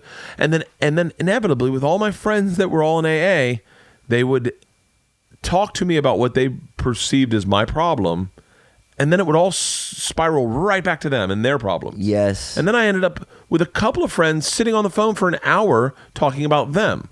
Right. By the way, I never brought my drinking to anyone. I never fucking... I didn't... Not one person have I talked to or said more than, I've been a little pensive this month. That's it. Right. I never once was like, here's the deal with me. But what's wrong with being pensive? Nothing. Fucking nothing. Pensive, you mean like you're not your gregarious, normal self? Yeah, I just sit there and think. I'm thinking about things. I'm thinking about comedy. I'm thinking about jokes. That's being 40, man. It's being a grown-up. Yeah, that's what I do is I'm pensive. Yeah, and so I go... and that's all that I've ever said about anyone. Go, hey, how's the non-drinking been? Good. Like, it's been good. A little uneventful. I wish it would have been more, a little more epiphanistic. You know, like I wish I had... What was that word you just used? Epiphanistic? Epiphanistic, yeah. I wish I had been like, whoa, this is so... Like, yeah. Like a limp had gone away. And I'd been like, I feel I can walk again. Right. But I just was like, I'm sleeping better. I feel good. I mean, it's, you know, I still drop off Georgia and Isla every morning at school. Nothing's changed in that. It's not like I'm getting up earlier. The one thing I have noticed is that like I was micromanaging what I didn't know a tad bit. Like, so like if I drank the night before, like if I had a Sunday where I drank on the plane, drank here, had a cigar, drank at friends' houses, and we all laughed, I would make sure to get up early on Monday so that no one could say anything about me, not about me drinking. Like I'd make sure to get up, and I was always very sweet. I'd get up and I'd go in, I'd give Leanne a hug and a kiss, and I'd be like, You hey, cover baby, your bases. cover my bases a little bit. I get that. I like that. I like that you picked that. You were able to pick that out of your mind. That's something I would probably do and never be able to realize I'm doing that. Well, But I definitely realized I've covered my bases. I realized that because I'm fine. when I I'm wasn't up. drinking, I was like, I'm up. Yeah. I literally was almost affecting coming me. in cold, like, hey, do you want me to feed the dogs? And she's like, huh? And I'd be like, after a while, she's like, what's wrong with you? You're not like, are you angry? And I was like, no, I'm just not overcompensating for anything. So like, that's the only thing. But like, as far as I don't drink and drive, I'm not an angry drunk. I'm a lighthearted drunk. My personality hasn't changed on stage or off stage. Like, meaning when like Stanhope said to me this weekend, something that was probably the best compliment I've ever gotten ever. Yeah. And probably will rest with me longer than anything he's ever said to me in my entire life, ever. And I take everything he says very, very weighted. Like he means a lot to me. Sure. He said to me, I was walking down the stairs and someone was like, "Oh shit, the machine!" And like they lost their mind, and I was like, "I'm the machine!" Right. And he was like, "The machine!" And we like, Sure. And then I hugged him and I listened to him for like 5 minutes on the stairs, and then I took like 5 pictures with him. Sure. And then he came down in front of me and stand up and wanted more pictures. I took him with him. Yeah. Can you And say we hi to my friend? Yeah, I did a video for his buddy who couldn't be there. And Stanhope looked at me and goes, "Why do you drink?" And I went, "What?" And he goes, like, "You're not drinking for all the reasons I drink." He Yeah. goes, "You're drinking." He's like, "You're still the same person. Like, you're not different." And I was like, Yeah. He's like, "I drink so I can talk to these people." He's like, "You're the same drinking and not drinking." Wow, that's a very astute observation because I've known you for a long time. Yeah. And he's absolutely right. I'm not a big I really drink, I think, more for me because I like the feeling of a buzz. Right. Like, you know, like, You once described something to me. Your favorite moment was after you do a show in another town, you get drunk that night, you wake up, the van comes and picks you up for radio, and you get to the radio station and you're still a little hungover / buzzed, and you're in this pocket oh, where you can really think and be on the radio and be good and be Yeah. entertaining on the radio. And I always stuck with me. I was like, what an interesting pocket to be in. I love it. You, I want- do you I- still get it? Yeah, Can you yeah, still yeah. get in there? I used to Are you think- good at getting there? No, but I've said it before for anyone listening. I like being hungover almost as much as being drunk. Like the feeling of hungover, that like loopy, is there still booze in my system? I probably shouldn't drive, but I'm just doing radio. I'm getting driven there, and then someone goes, "Can I get you a coffee?" And I have a coffee, and I go, "Oh, I'm back." Like, and I'm almost, it's a really free form of thinking for me. I love that feeling. I love it so much. I think it probably has to do, and only because I'm sure I said that to you a while ago, and I've thought a lot about it. I think it has to do with blood sugar. I'm sure it probably has to do with blood sugar. But I love that loopiness. I love it. I'm super creative in those moments. I've made myself laugh harder than I've ever laughed in those moments. It's really interesting. I'm always trying to understand like where the best creativity comes from, what time of day, in the morning. I get absolutely, at night, I'm done. I think of nothing. Oh, I call the days. I'm like, nothing else is happening. I'm going to bed. There is no good coming out of me now after 9 o'clock. I'm just that tired. Oh, yeah. I get like that right now that I'm not drinking. After like 7 o'clock, I'm pretty much like, When do you I'm ready write to your go to bed. bits? All day long. Do you write them down or you just remember them?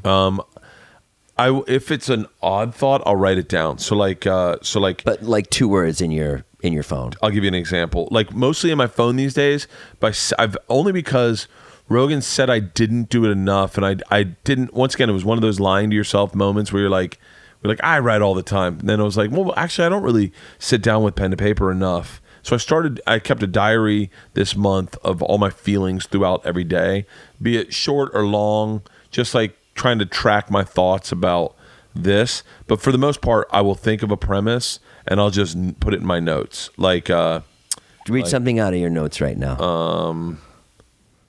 okay. You don't have to tell me the bit, but you can if you don't want to spoil the bit. No. These Okay. were, so Like these are going nowhere. we had a moment. I'll just tell you the premise. I'll tell you Tell me the the premise. premise. So we were when they were all doing the take a knee thing. Yeah. We were going to the Rams game and we had 2 extra tickets, so we wanted to scalp them. So this older black guy was like looking for tickets. So we're with our kids. By the way, we've been talking about this whole take a knee thing. Me and my buddy Eric, the whole ride down there. And so we go to tell the guy, and the guy's like $35 for both. And we're like, we paid a lot of money for these tickets. We have season tickets, and we're like, $50? And he was like, I don't know, man. No one's coming to see these games because everyone's taking a goddamn knee. And we're like, yeah. He's like, I don't know. It's an older black man. He's like, I think it's nice to see some of these young bucks take a stand for something. What do you think? And he looks at one of the kids. One of the kids just parrots what we've been saying in the car. He's like, I don't know. I think they should shut up and play the game. And we're like, we'll take $35 for the tickets. But as a premise, I go, I could write that as a bit. So literally, and I go, I'm going to forget that. I want to make sure I remember it, so I speak it into my phone. Right. That's one of the premises. I have a bit about dolphins. About going to dolphins is a lot. Going to swim with dolphins is a lot like going to a strip club. So when you go up, the guy's like, ladies, we got customers. And they're like, can we touch them? No, you definitely can't touch them. I want to put. You can touch them, but don't put your fingers in their holes. Saw a homeless guy crossing the street the other day, and someone honked at him, and I went, that's fucking. Check your privilege. Like, where the fuck is this guy got to go? Like, you're asking him to go, like, hurry up and go sit on the corner. Like, it's like fucking have some perspective every now and then. I have a bit right now that I'm working on about alt comedy. It's in my head. It'll never go anywhere. But alt comedy? Yeah, because they're the ones. Please I hear me. alt comics when they say check your privilege, and I went, alt comedy is in essence privilege. It is comedy for white people by white people to white people who all went to Ivy League schools or private college. Like, that is privilege. There's nothing wrong with privilege. Privilege is sometimes just doing things for the people. It's like the same as like Lil Rel or Lil something that does stand up would not do well in those shows because it's not made for them. Privilege, like, and so I don't know. So who's Lil Rel? I think he's a comedian. Okay. But Lil something. Like there are a few Lils. Is he an alternative? Lil comedian? Jacksonville or something. Oh. Like it's the black comedy scene is very different than what is the conventional stand-up comedy scene. I know. The alt comedy scene. I know. The black comedy scene will perform I'll roll into a black special, a black comedy special, but they're even different. The guy's playing like 10,000 people. I've never heard of him. There's guys that you've never heard of that are like Damn Fool, who's fucking destructive. He's destructive. He'd be destructive in any room, but he gets compartmentalized to just the black scene. Yeah. So it's I don't know. I'm obsessed with I feel like the problem with me and Twitter is I feel like I get into these, like right now I'm like, I can't believe that like Chelsea Handler got out of comedy to get into activism. And so what I do is I think about that, and as opposed to being cynical and going for whatever any comic would say to any comic who quit comedy to get into activism, I look at the alternate of my viewpoint and go, hold on, what's that saying about us? What's that saying about where we are at in society today when the biggest female comic in the world probably, her and Amy Schumer, are getting into activism? Where can I learn something out of this? So I'll put those things in, and then I'll try to like deep dive into into exploring a side of things I didn't see originally. Yeah, you once described stand-up to me, which it always stuck with me. I don't see you a lot, but you stick with me. Which is, I think. Well, I think we have a kinship. I remember us going to an Emmys party and neither of us wanting to talk to anyone. Like we went to an Emmys party for Fox. I don't remember that. And by the way, I totally sexually harassed Peter Lagori. Who did you? Well, I grabbed his butt. That's definitely a Harvey Weinstein thing. He seems like the kind of guy that he seems like a guy's guy. He'd be fine with it. Yeah, I grabbed his butt. All I remember is his butt cheek was like a legit cheek with dimples in it. Sorry, Peter. No, I remember you talking about stand-up once, and you were saying it's like I have my material, and then I get on there, and the whole object is I'm on this boat, and I'm trying to get away from the boat. Swim away from the boat. I fucking love that. See how long you can swim away from the boat. I love that. See how far I can swim away from the boat to get back to the material. I know the boat's there. It will take me, like, I've gotten there a lot lately. I found that when I don't drink, I write a lot more on stage, and I take more chances. When you don't drink? When I don't drink, because I own the words I say. Right. And so I found myself swimming much further away from the boat when I don't drink, and then having to, like, it's a noticeable swim back to material. Like I did that the other day at the store in the OR, and I was like, I am really far away from the boat right now, and I'm on a rant about I'm on a rant about something that seems preachy, and I was like, it's going to take me a second to get back to the fucking boat. And I actually thought in my head, it's going to take me a second to get back to the boat. You still use the boat analogy. Oh, yeah. I love it. Because it stuck with me. My goal now is to, when I go on stage, I try to, I think about this, is push the boat from the dock and then swim with the boat out to sea. Because I don't even want to get on the boat. Because if I get in the boat, then I find myself in the boat just organizing things, going like, all right, this could be tighter, this could be tighter. Yeah. But when I drink, I'm a boat guy. Like, I'm a boat guy when I drink. So some sets you're drinking and some sets you're not. So yeah. Like Australia, I was drinking a lot. I was drinking on stage. How long were you in Australia for? 2 weeks. And you did multiple shows a night, or Yeah, but was it comedy festival? I flew and performed every night. Oh, yeah. Melbourne Comedy Festival, was it? Or something? No, it was Just for Laughs, but I was Just for doing Laughs. Perth and Brisbane and Melbourne and Sydney. And, So just going all around. yeah, it was insane. Did you like it? You guys could do that in a heartbeat. Why, he can't leave the country. DUI? My partner, yeah, David can't leave the country. DUI? No, he's a dreamer. What? He's under DACA. He's like one of these people that his parents brought him here when he was 5, so he isn't technically a citizen. What do you mean a dreamer? Is that a real thing? Yeah, it's a dreamer. There's people that aren't citizens because they weren't born here. Where was he born? But he was born in Slovakia. Are you serious? Yeah, we got a huge offer from Australia for April. A lot of money. How can he fix this? Like $250,000, and it can't fucking go. Isn't that crazy? Are you serious? Yeah. Can't he just marry someone? I don't know. Yeah, I mean, he has a girlfriend. Tell him to marry her, and just get a fucking. They're so young. They're like 21. Yeah, but it's not real. I remember that was a big thing when you were a comic. You just marry a waitress and get her fucking citizenship. So many comics did that. These kids don't think like that. God They damn, just that's don't. fucking crazy. Isn't it funny when someone's like, when you can't tell if someone's young or just stupid? Yeah. I deal with that all the time. Like, I'll make a reference, like, I'll be like, The Godfather. And they're like, the what? Like, the fucking Godfather. Like, oh, with your old references. I'm like, I said you should know the Godfather. I said Stay Puft Marshmallow Man the other day on stage, and these kids were like, huh? It was at a college, and they're like, huh? I was like, hold on 1 second. And I think if I had said Ghostbusters, they might have gotten it. Right. But Stay Puft Marshmallow Man, they didn't get. So many references. And I was like, whoa, how is that even... Like, I find that happening a lot. I used the word furnace the other day. I had a giant argument about the word furnace in a sketch. Really? Yeah, the thing was chain you to the furnace.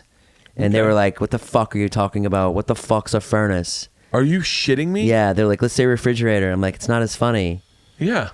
I don't know, whatever. Those conversations are fun. They're annoying to have with people who are 21. You ready for a good Jason Nash quote? Yeah. Back in my day, a limp biscuit was when a group of us sat around and masturbated on a Lorna Doone. Do you remember that? A Lorna Doone. I remember that. Doone. Oh, fuck. A Lorna Doone. But we don't do that anymore. I don't write comedy anymore. It's really sad because you're just capturing moments on the fly. Maybe I'll tell people what to say. You do you do write comedy. That lit rant was so funny.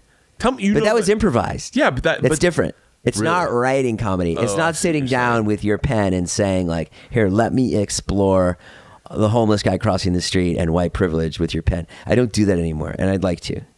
That's all improvised. We've all become good at, and you and I would be really good at. We'll go vlog now, but that's just the back and forth. It's the same thing that. You and like, when you and Ari Shaffir are on the road, it's like this back and forth thing. No, we're all gossip.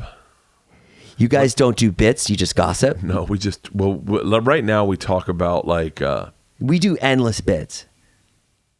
Oh, Do you still do that, or are you guys over that? Because you're older. We talk door deals. Door deals. Yeah, we're the exact opposite of what comic you'd think. Segura and I are more. I take that back. Ari, we're all giggly. Like, Sure. Like Segura rented a fucking Lamborghini as a joke. Like it's But I love that. we're all giggly. Or like Segura will put on a hat and you'll be like, "Are you fucking serious?" And he's like, "What? Like." Yeah. But I think that It's not improv based. In stand up, it's so frowned upon to run a bit by somebody. Like you're like, "Hey, I got this bit," and you're like, "I don't want to fucking do it on stage. See if they like it. I'm not gonna like it." Yeah. That you almost like don't. Like we end up talking about podcast numbers or like, "Hey, did you have this person on? Is it a good guest?" Or like with Joe, you'll talk about like theories on life or something he learned or like it's more like I said that with Brian Callen. Like I said to Brian Callen, I had to stop listening to him because he was putting so many new ideas in my head. I was writing bits off these new ideas. Yeah. And Brian Callen's that's what the reason of me doing a podcast is to put an idea out there. Look, I didn't write the bit, you wrote the bit. And I was like, whoa. Like that really flipped me out because he had a bit about dolphins and he told me the fucking thing. I got to go back and listen to our podcast. If someone could just hit me up with this. I forget what he said. The difference between humans and dolphins was this. Right. It's like intention or something. Right. Because Leanne, I have this bit about dolphins. We went swimming with dolphins. I did the stripper bit thing, and then we went to dinner that night. I'm drinking. We're in Hawaii, and Leanne's like, you have to love the integrity of dolphins. Like, just that all they want to do is have a good time. And I'm like, yo, that's fucking me. Like, you're celebrating something in an animal that I am pace to pace with in life. I am a fucking dolphin, if nothing else. I am someone who simply does a flip in the middle of the yard, and everyone's like, hey! But when you see it, you're like, hey, grow the fuck up. I go, wait, hold on. How can you love that in a dolphin but not love it in me?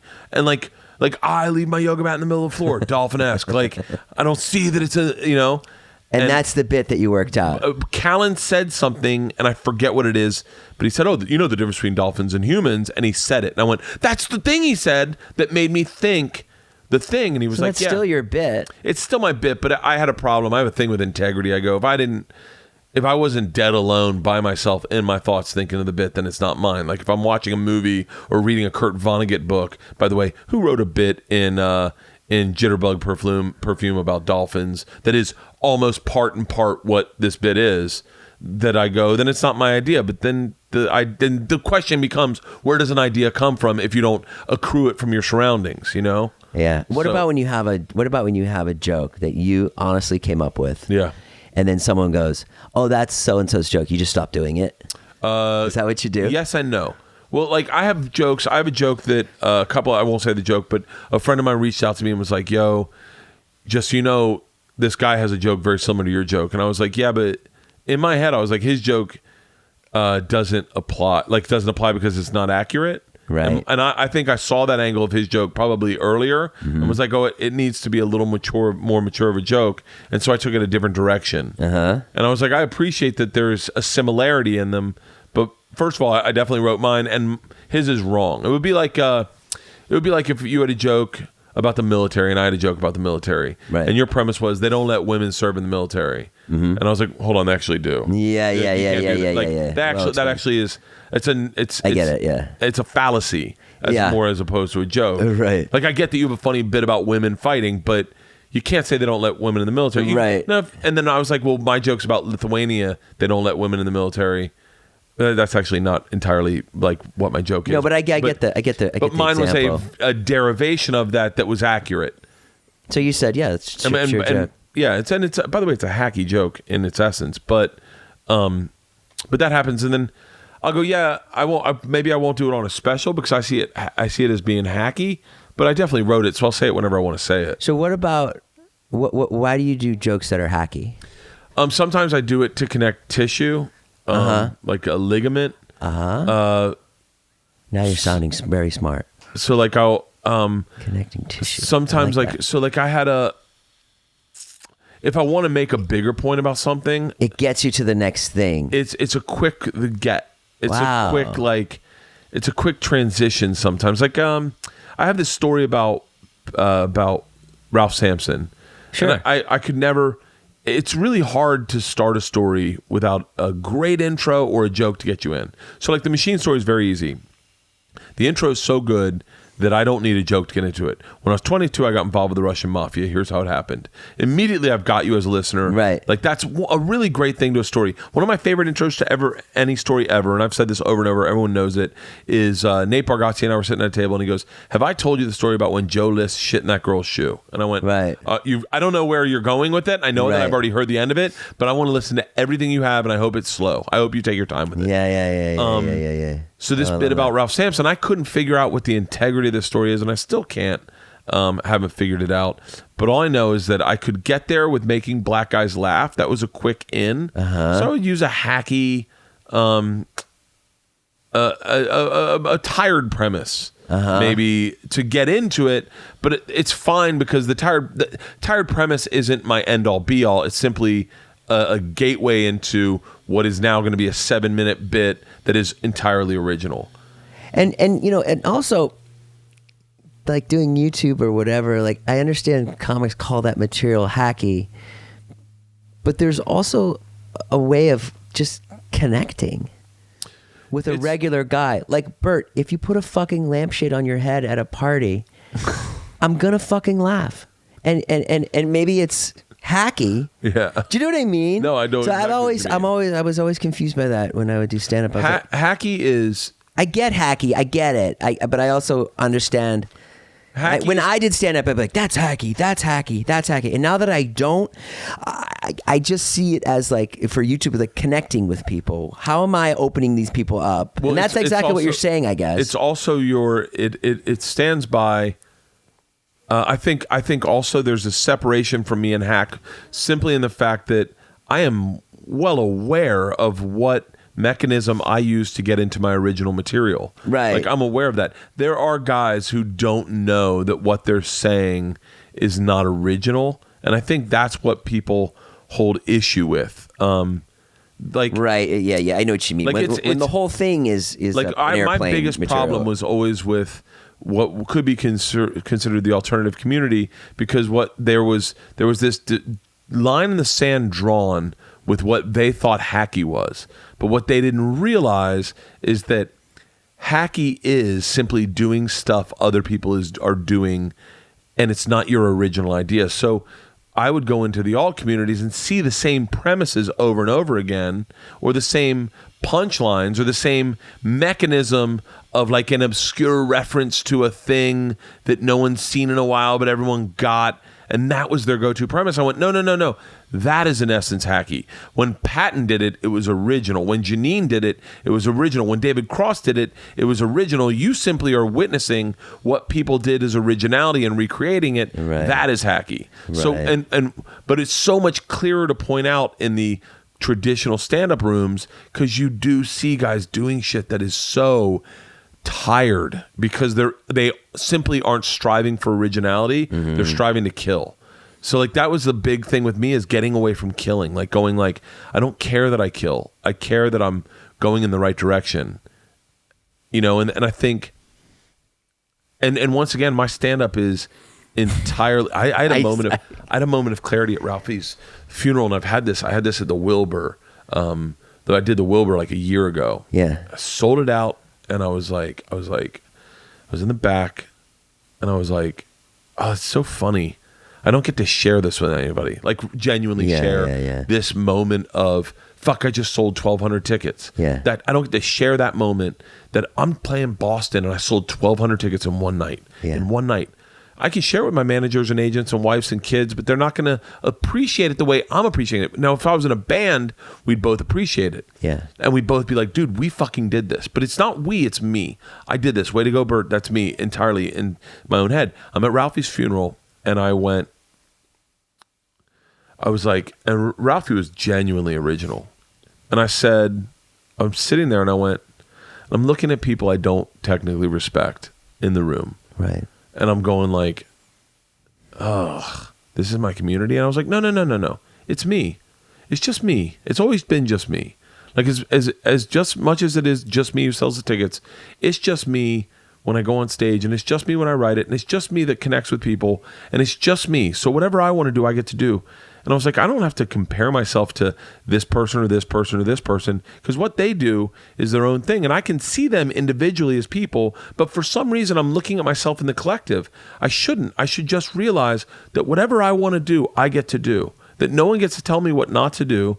Like I love that. Like Larry the Cable Guy cuts his sleeves off, and someone may judge him and go, Larry King? Larry the Cable Guy? Oh, Larry the Cable Guy, yeah. What kind of fucking... Yeah, but you know what? There are 2,200 people that see him in the Ryman and fucking love him. Sure. And he gets in a private jet and flies home, and all he's got to go to bed with that night is him. And he likes the jokes he writes. Well, we have this argument about this kid, Jake Paul, all the time. Jake Paul is... I know that name. Jake Paul's probably the biggest lightning rod on YouTube right now, and he's 21 years old or however old he is. How do I know this name? I just saw him on something. He's fucking huge. He's Logan Paul's brother. Who's Logan? Oh, Logan Paul's the guy with the hair. Yeah, they've got blonde hair. He just did Kimmel. He just did Kimmel. Anyways, Jake Paul, he does a lot of fucked up shit. Yeah. He's he has made like a lie about somebody that he attacked his assistant at a club. Got kicked out of his house or whatever, blah, blah, blah, blah, blah. And then at the end of the day, and people hate him. People fucking hate him. Really? They fucking despise him. We went to an award show for the internet. The whole show was about how much everyone hates this kid. Really? But I'm like you, looking at Larry the Cable Guy. It's extraordinary what he's done. Extraordinary. Really? Oh, he's fucking made $20 million this year. He's 21 years old. He's just old wrestling. He's the he's heel. old wrestling. Yeah. He makes probably makes $100,000 a day in merch. So In just merch. wait, break down. I want to go back to Jake Paul, but break down the money of YouTube? Yeah. There's I went into H3H3's studio and I immediately was like, yo. I know what kind of money you need to pay this rent and to have this equipment. I was like, how much money are you guys? But I didn't say that to them. But so break down the money. So there's AdSense. Mm-hmm. There's brand deals. That's anywhere from, I don't know, $9,000 to $100,000, depending on what you give to them. Usually people buy a package. Honda will be like, I want one YouTube video, one Instagram video, one Twitter video. There's the podcast.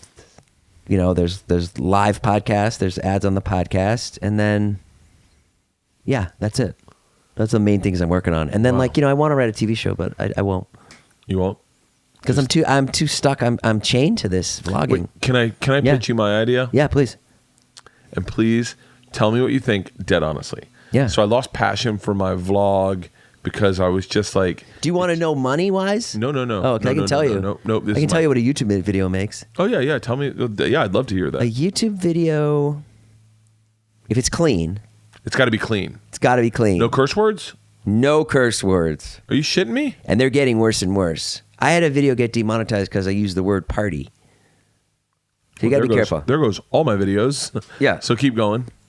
You can make... Let's say a video gets 250,000 views. If it's over 10 minutes and it's got double ads, because once you go over 10 minutes, you can double ad it. You can probably make anywhere from fully monetized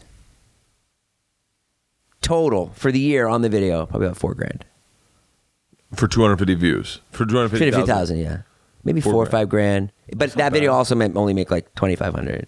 But you're also then doing those types of videos every day. Every day. And they add up. They add up. So you make your money not on the new videos, you make them on the old videos. Ah, wow. You make your money on that video. You go back and you look at that video from a year ago and you're like, fuck, that made me $1,000 this month. That's crazy. So here's my idea. Tell me.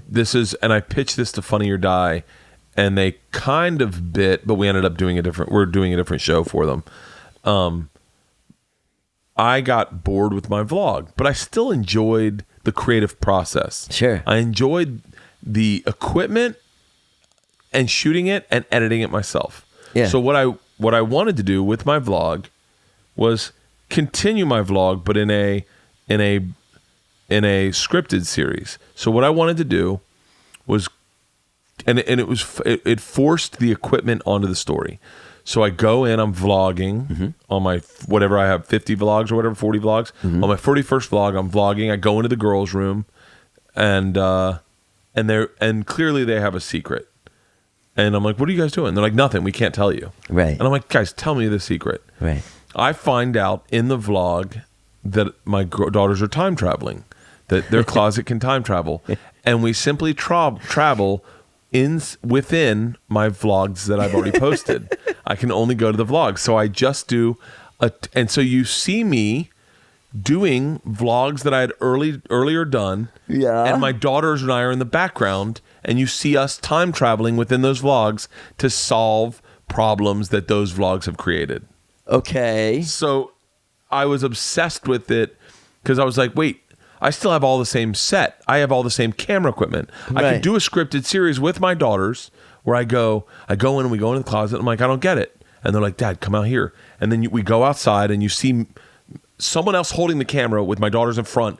And then you see me holding the camera like this in the back. And you're like, and then you hear me, it's all edited in going, holy shit, we're in the fucking past. And they're like, Dad, back to the closet. We're going to find out. In this vlog, you turn around and you go talk to Priscilla. I'm like, quick. And then you cut to the vlog of me going out there. So it was almost like intermeshed of like my vlog that I had shot, but me traveling within that vlog and time traveling, which would be my future vlogs. Holy shit. Does that make any sense? It makes total sense. It's a lot of work. I don't know how you would sustain it. Yeah. Makes total sense. It was, and so this is what happens when you stop drinking. yeah. And I was like, I pitched it as Funny or Die, and they're like, this one guy's like, dude, I love time travel shit. I would love to do this. Then do it. Well, the problem is we redid our house, so it no longer looks like the old house. So I would have to do a vlog for 100 episodes, and then create stories within that vlog that would be interesting. Like, I can't find my fucking hammer. Where did my hammer go?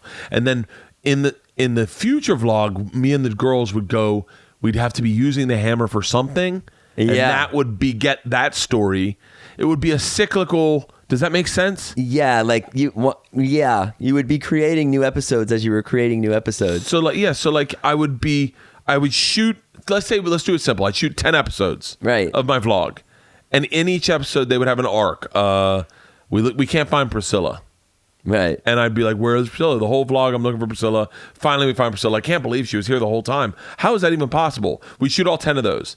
And then on the 11th, I'd find out my daughters could time travel, and we'd time travel to the first one, and we'd need Priscilla for the 10th vlog, where in the 10th vlog, Priscilla solves a crime, and the whole first vlog, I'm looking for Priscilla. Wow. So it'd be this like big arc of chasing its tail, all interwoven in a vlog, so I could shoot it myself, I could edit myself, I could script it myself. I would never need anything more than that camera, the audio we already have, because it would look authentic. Why don't you do it? I'd need to take a month off. I would need to take a full month off for this.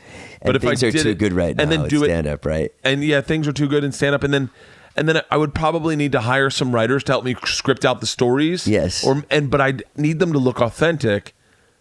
You know what? I've learned with YouTube, you can cover anything. Especially like people forgive anything, especially if you're doing it yourself. I mean, I understand if it's like an NBC sitcom, it's got to be, or an NBC drama. So wait, what's the like? We should probably come to one. You still want to go for a hike? Yeah. Runyon? Sure. Yeah. I think Fryman's closed. Fryman's closed. This sucks. Yeah, let's go. I definitely want to go for a hike. I want to get out. Me too. This was fun, man. Thank you so much. But wait, hold on. What's the? Is that Nicorette? Yeah. Oh, for real? I'm waiting to pop it because I don't want to chew gum on the mic. What is? So tell me. Don't tell me what your future is. What do you see the future as? Like, I could have told you, no joke. I said it to everyone. I said it to Skura. I'm calling Skura right now to prove this. Hang on one second. I said to Segura, no joke, probably like a year ago, I said, dude, the future's fucking vlogging. The future is vlogging. It's fun. I'm going to see if Segura... You should just hire someone to vlog you. I know you want to edit it, but it still could be really good. Honestly, it still could be really fun. And that's what Jake and Logan do. They hire someone to vlog them? Yeah. I mean, they carry a camera around. Yeah. But they have someone edit their shit. They just you can't sustain it. Hey, how good are you with editing, Halston? I got a guy. You got a guy? In other words, what. take the camera, shoot a bunch of shit, and you go like this. Here you go. I'm going to shoot a bunch of shit on this New Orleans. Oh, I guess I think Impractical. Dude, you obviously have a passion for it. Just do it. I really find it fun as shit. You got to do it. I find it fun as shit. I miss it. But now I just compartmentalize it in 1 minute videos. But where do you see the future going? I hope it leads to some sort of, scripted show, storytelling show. I think that's the only thing I don't like about it is like I try to tell stories in it and I can't always quite get there. Lots of times it's just segmented, which is fine. People like that, but I want to tell like a complete story. That's probably my goal. Yeah. But I love it. I love it right now. But yeah, honestly, I don't see it going anywhere. It's the best fucking job you could have. Yeah. There's no other better job than being a YouTuber. The best part of that vlog I watched the other night, you were like, I was chatting with this girl on Instagram, age appropriate, 33, and I was like, definitely age appropriate and super fucking interested. Post pics. I was like, Ari does that. He goes, oh yeah, dude, I chat with girls on Instagram, and like the world is a different world than when I got married. Yeah. And especially if you're putting out content and you're making original stuff, people see your talent right out the bat. As to where when we got married, like it was like I saw him on stage, I think he's funny. Like there wasn't this like wider net cast out where people are like, oh, I love what you do. You know? YouTubers have nowhere to go. There's nowhere for a YouTuber to go. They can't act. They can't write. They can't do stand up. So, maybe they get a podcast going. Maybe they can do some live public speaking things. But like, you're asking me like where the future goes. It's like, what else would I do? Yeah, Casey went over to CNN and it didn't really translate. I didn't follow any of that. I don't know what happened with it. Did he try to do like news pieces and stuff? I don't know. I know he's been interviewing some world leaders. But I don't know what it would do. Someone please grab this and send this to Casey Neistat. Here's what I need out of you, Casey. Okay? More organizational videos. I love your jogs. They're super inspirational. I would do some ultra marathons. I love when he runs. I love when he runs. I love when he gets tattoos. I like when he Plain stuff I like is when he good. gets a little project under his hat and he's like, this is my favorite leather jacket. I'm gonna redo this leather jacket. I'm gonna go down. This is my guy. I love that shit. Yeah. I love. I'll tell you what I do not like. I don't like private helicopters. Although I now Does it make you a claustrophobic? No. Anxiety? I don't like anything. I don't like propaganda. Anything propaganda-y comes out to me and I go... But he's got to do that because he's just spicing up. He's just making it interesting. He's just making it interesting. I watched him do a vlog once. It was so fucking great. I think he's like, I'm gonna go to my son's graduation or whatever. And you're like, okay, cool. He's like, I'm reviewing this camera. You're like, oh, cool. Okay, so we're gonna go to son's graduation. He's gonna review the camera, and then all of a sudden he was like, in a Lamborghini, and I was like, fuck yeah! Just out of nowhere, he's like, well, we got to get up there, so might as well rent a Lamborghini. I mean, like, that's what it is. Yeah, that's what you're. That's YouTube. I liked anything with his son that he did. I loved. Love the son. I loved that kid, man. That kid was like so genuine and real. Yeah, it reminds me of my son. Yeah, he was. I loved anything with him when they went up and they took their Jeep up mudding in Connecticut one weekend. Yeah, like, he destroyed that Jeep. Yeah. I was like, dude, more shit like that, more running. I love anything in South Africa. Him and Candace do. Him and Candace on vacation. I dig. Yeah, they stay at some nice places. I don't mind his sponsored videos. He's the master at that. I love those sponsored videos. He does it in such a great, honest way that people don't even mind the ads. You're like, oh, it's awesome. I'd like to. Maybe when I go to New York, I'll invite him out to a show or something. But I wouldn't want him to vlog it. I just would want him to come see me do stand up. I would call him for you. I don't have his phone number. No, I don't.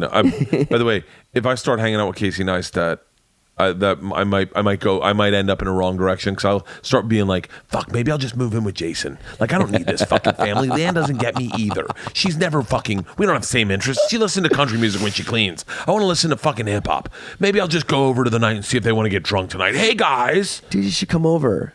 I'd like to hang out with you guys just to see where everyone's head's at.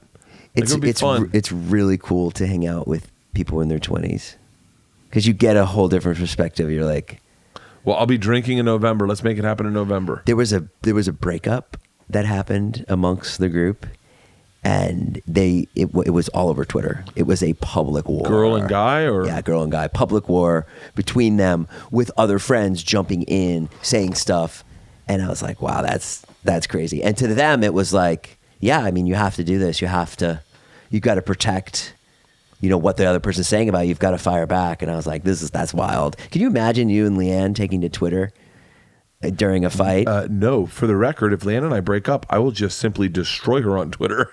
She won't have a side to fight from. I'm going to paint the picture the way Mussolini would have painted it. And gone, guys, she fucked up. We had to split up. It's Leanne's fault. Oh, fuck. I can't imagine that. Yeah, there's a lot of weird stuff like that. Well, let's plan a time in November I can come over, hang out, and drink. Because if they drink, I drink. And they're all 21? No, it's 26, 25. Oh, good. One's But 21. I can't party with 18-year-olds. No. Okay, yeah. No. But it's fun. And then, there's just random shit that'll happen. And fuck yeah. They came home at 3 a.m. the other night, and I walked outside, and it was Halloween. And it was just nude girl, not nude girls, but just like that slutty Halloween thing that I'd forgotten about. And I was like, oh, right. Like the nice girls that you know that like are normally, you just walk out, they have no clothes on. You're like, oh, hi, Bridget. Oh, cool. How's it going? Oh, right, it's Halloween. Yeah, wow, that's you in not sweatpants. That's Yeah. Porn star came up to our door, no clothes on. It's odd. Oh man, Is that just an LA thing? I might be. Come on, we should go. All right, we're gonna go hike. Hey, brother, I'm glad to see you so happy. Thank you, man. I'm very happy for your success. I'm very happy for I yours. was so excited when the girl sat on my lap last night. By the way, Georgia's 13. She doesn't like cuddle up like with dad like that anymore. Mm-hmm. But Isla and I were watching you, and Georgia just hopped up on the arm of the couch. And for a split second, via your vlog of why I got divorced, the three of us sat on there and all watched the whole thing. Oh, my God. So it was really cool. It was really, really cool. I really appreciate. I know that exact moment when you're with your daughter, and like there was a day where I had to just watch her. She just had the flu, and it was a couple weeks ago. And Marnie was like, "I'm really sorry. Like I got to go to this Barbara Boxer thing," and I was like, "No fucking problem." Yeah. Like I was so excited to sit on that couch. She was sick. She couldn't go anywhere. You know, Yeah. she's just all curled up. Did nothing fucking better than like sitting on that couch. I have a little bit of her blankie up to my nose. And, you know, we're watching a cartoon. And then, you know, if she wants something, she's like, "You want something?" She's like, "Yeah, can I get a apple juice?" With crushed ice. Daddy, with crushed ice. With crushed ice. I'm like, "Yes, let me get it for Yeah, you." sure. You want a spoon with that? Yeah. Because you know that that won't be there forever. It's not going to be there forever. I'm watching it disappear in Georgia. By the way, I so badly want to tag on your story to your dog at the end of this. Do it. So the podcast is technically over. What you're about to hear, if you do not want to cry, don't listen. Okay?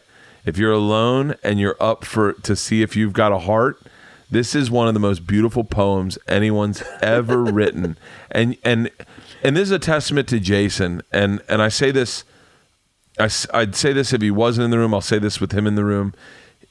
Jason is hands down, as long as I've known you, one of the most artistic people I've ever met. And whether his art comes out in comedy, in writing, in producing, in directing, in vlogs, in vines, wherever it comes out, this night you just randomly said to me, we're in here, I think you had gotten high, maybe I had gotten high, or I was drinking, and you were like, "Hey, I wrote a poem to my dog." And I was like, "Really?" And you're like, "Yeah, do you mind if I read it?" And I was like, in my head, I was like, this isn't what the podcast is, but why not? I was like, sure. What was your dog's name? Hudson. And I'd known this dog. Golden Retriever, beautiful dog, great fucking dog. Yeah, he was a good dog. And Jason read me this poem. You're the only podcast that I would walk in and say, "Hey, can I read a poem about my dog?" That's just because I just had the feeling that you'd be like, "Fuck yeah." Yeah.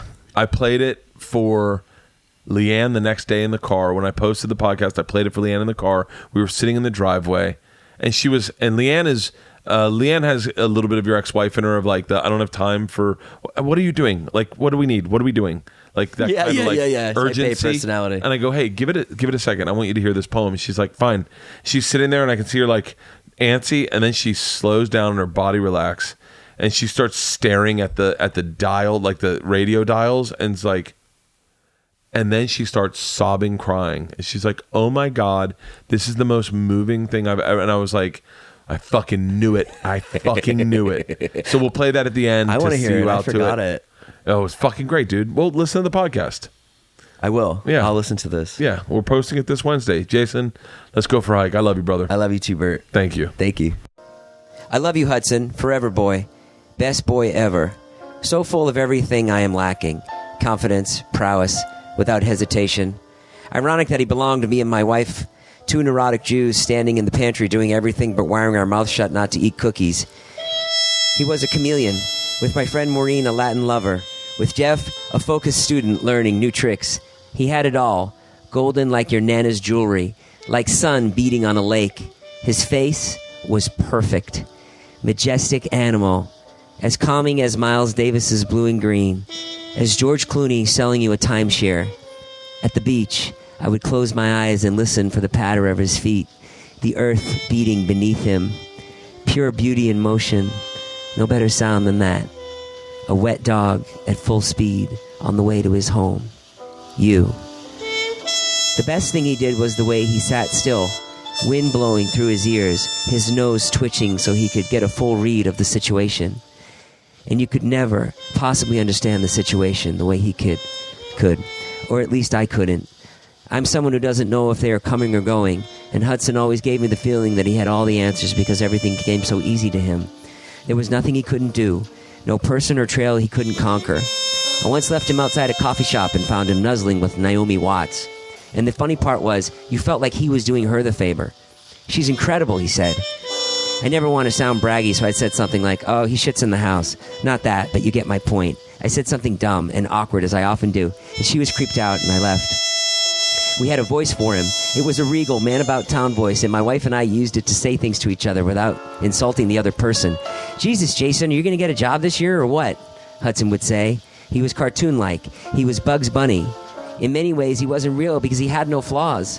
When I met him, I felt like I had known him before, but I couldn't have because I've never known anyone so touched by God. He jumped in my arms as a puppy. He couldn't wait to get out of there and teach me how to live a life, how to relax and let things roll off your back. I used to bitch about him because all he wanted to be was with me, and that was hard because I hate myself. All he wanted was to rest his head and tell me that none of it really mattered, that all that matters was the air through your nose and the sound of a bird nearby. All that mattered was that hug between us and the sigh he would release during our embrace. That sigh. I couldn't wait to hear it, because when it came, you knew he was 100% content, that there was nothing else. He showed me that life is so great, you don't have to do anything.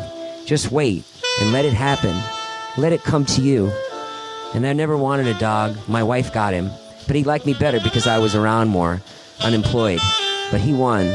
Even after all my eye rolls, he forced me to be present, forced me to take care of all the people around me.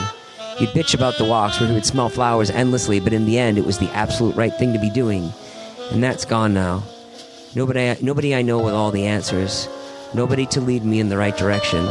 No sound of the sand beating like a drum. I kissed his nose last night as we said goodbye. I told him, you were the best thing that ever happened to me. You were the best dog anyone ever had. You did such a great job, boy. And I will see you again on the beach, Hudson. Me and you. I hugged him and he released that last sigh. The last sigh of content. And then he was home. Dude.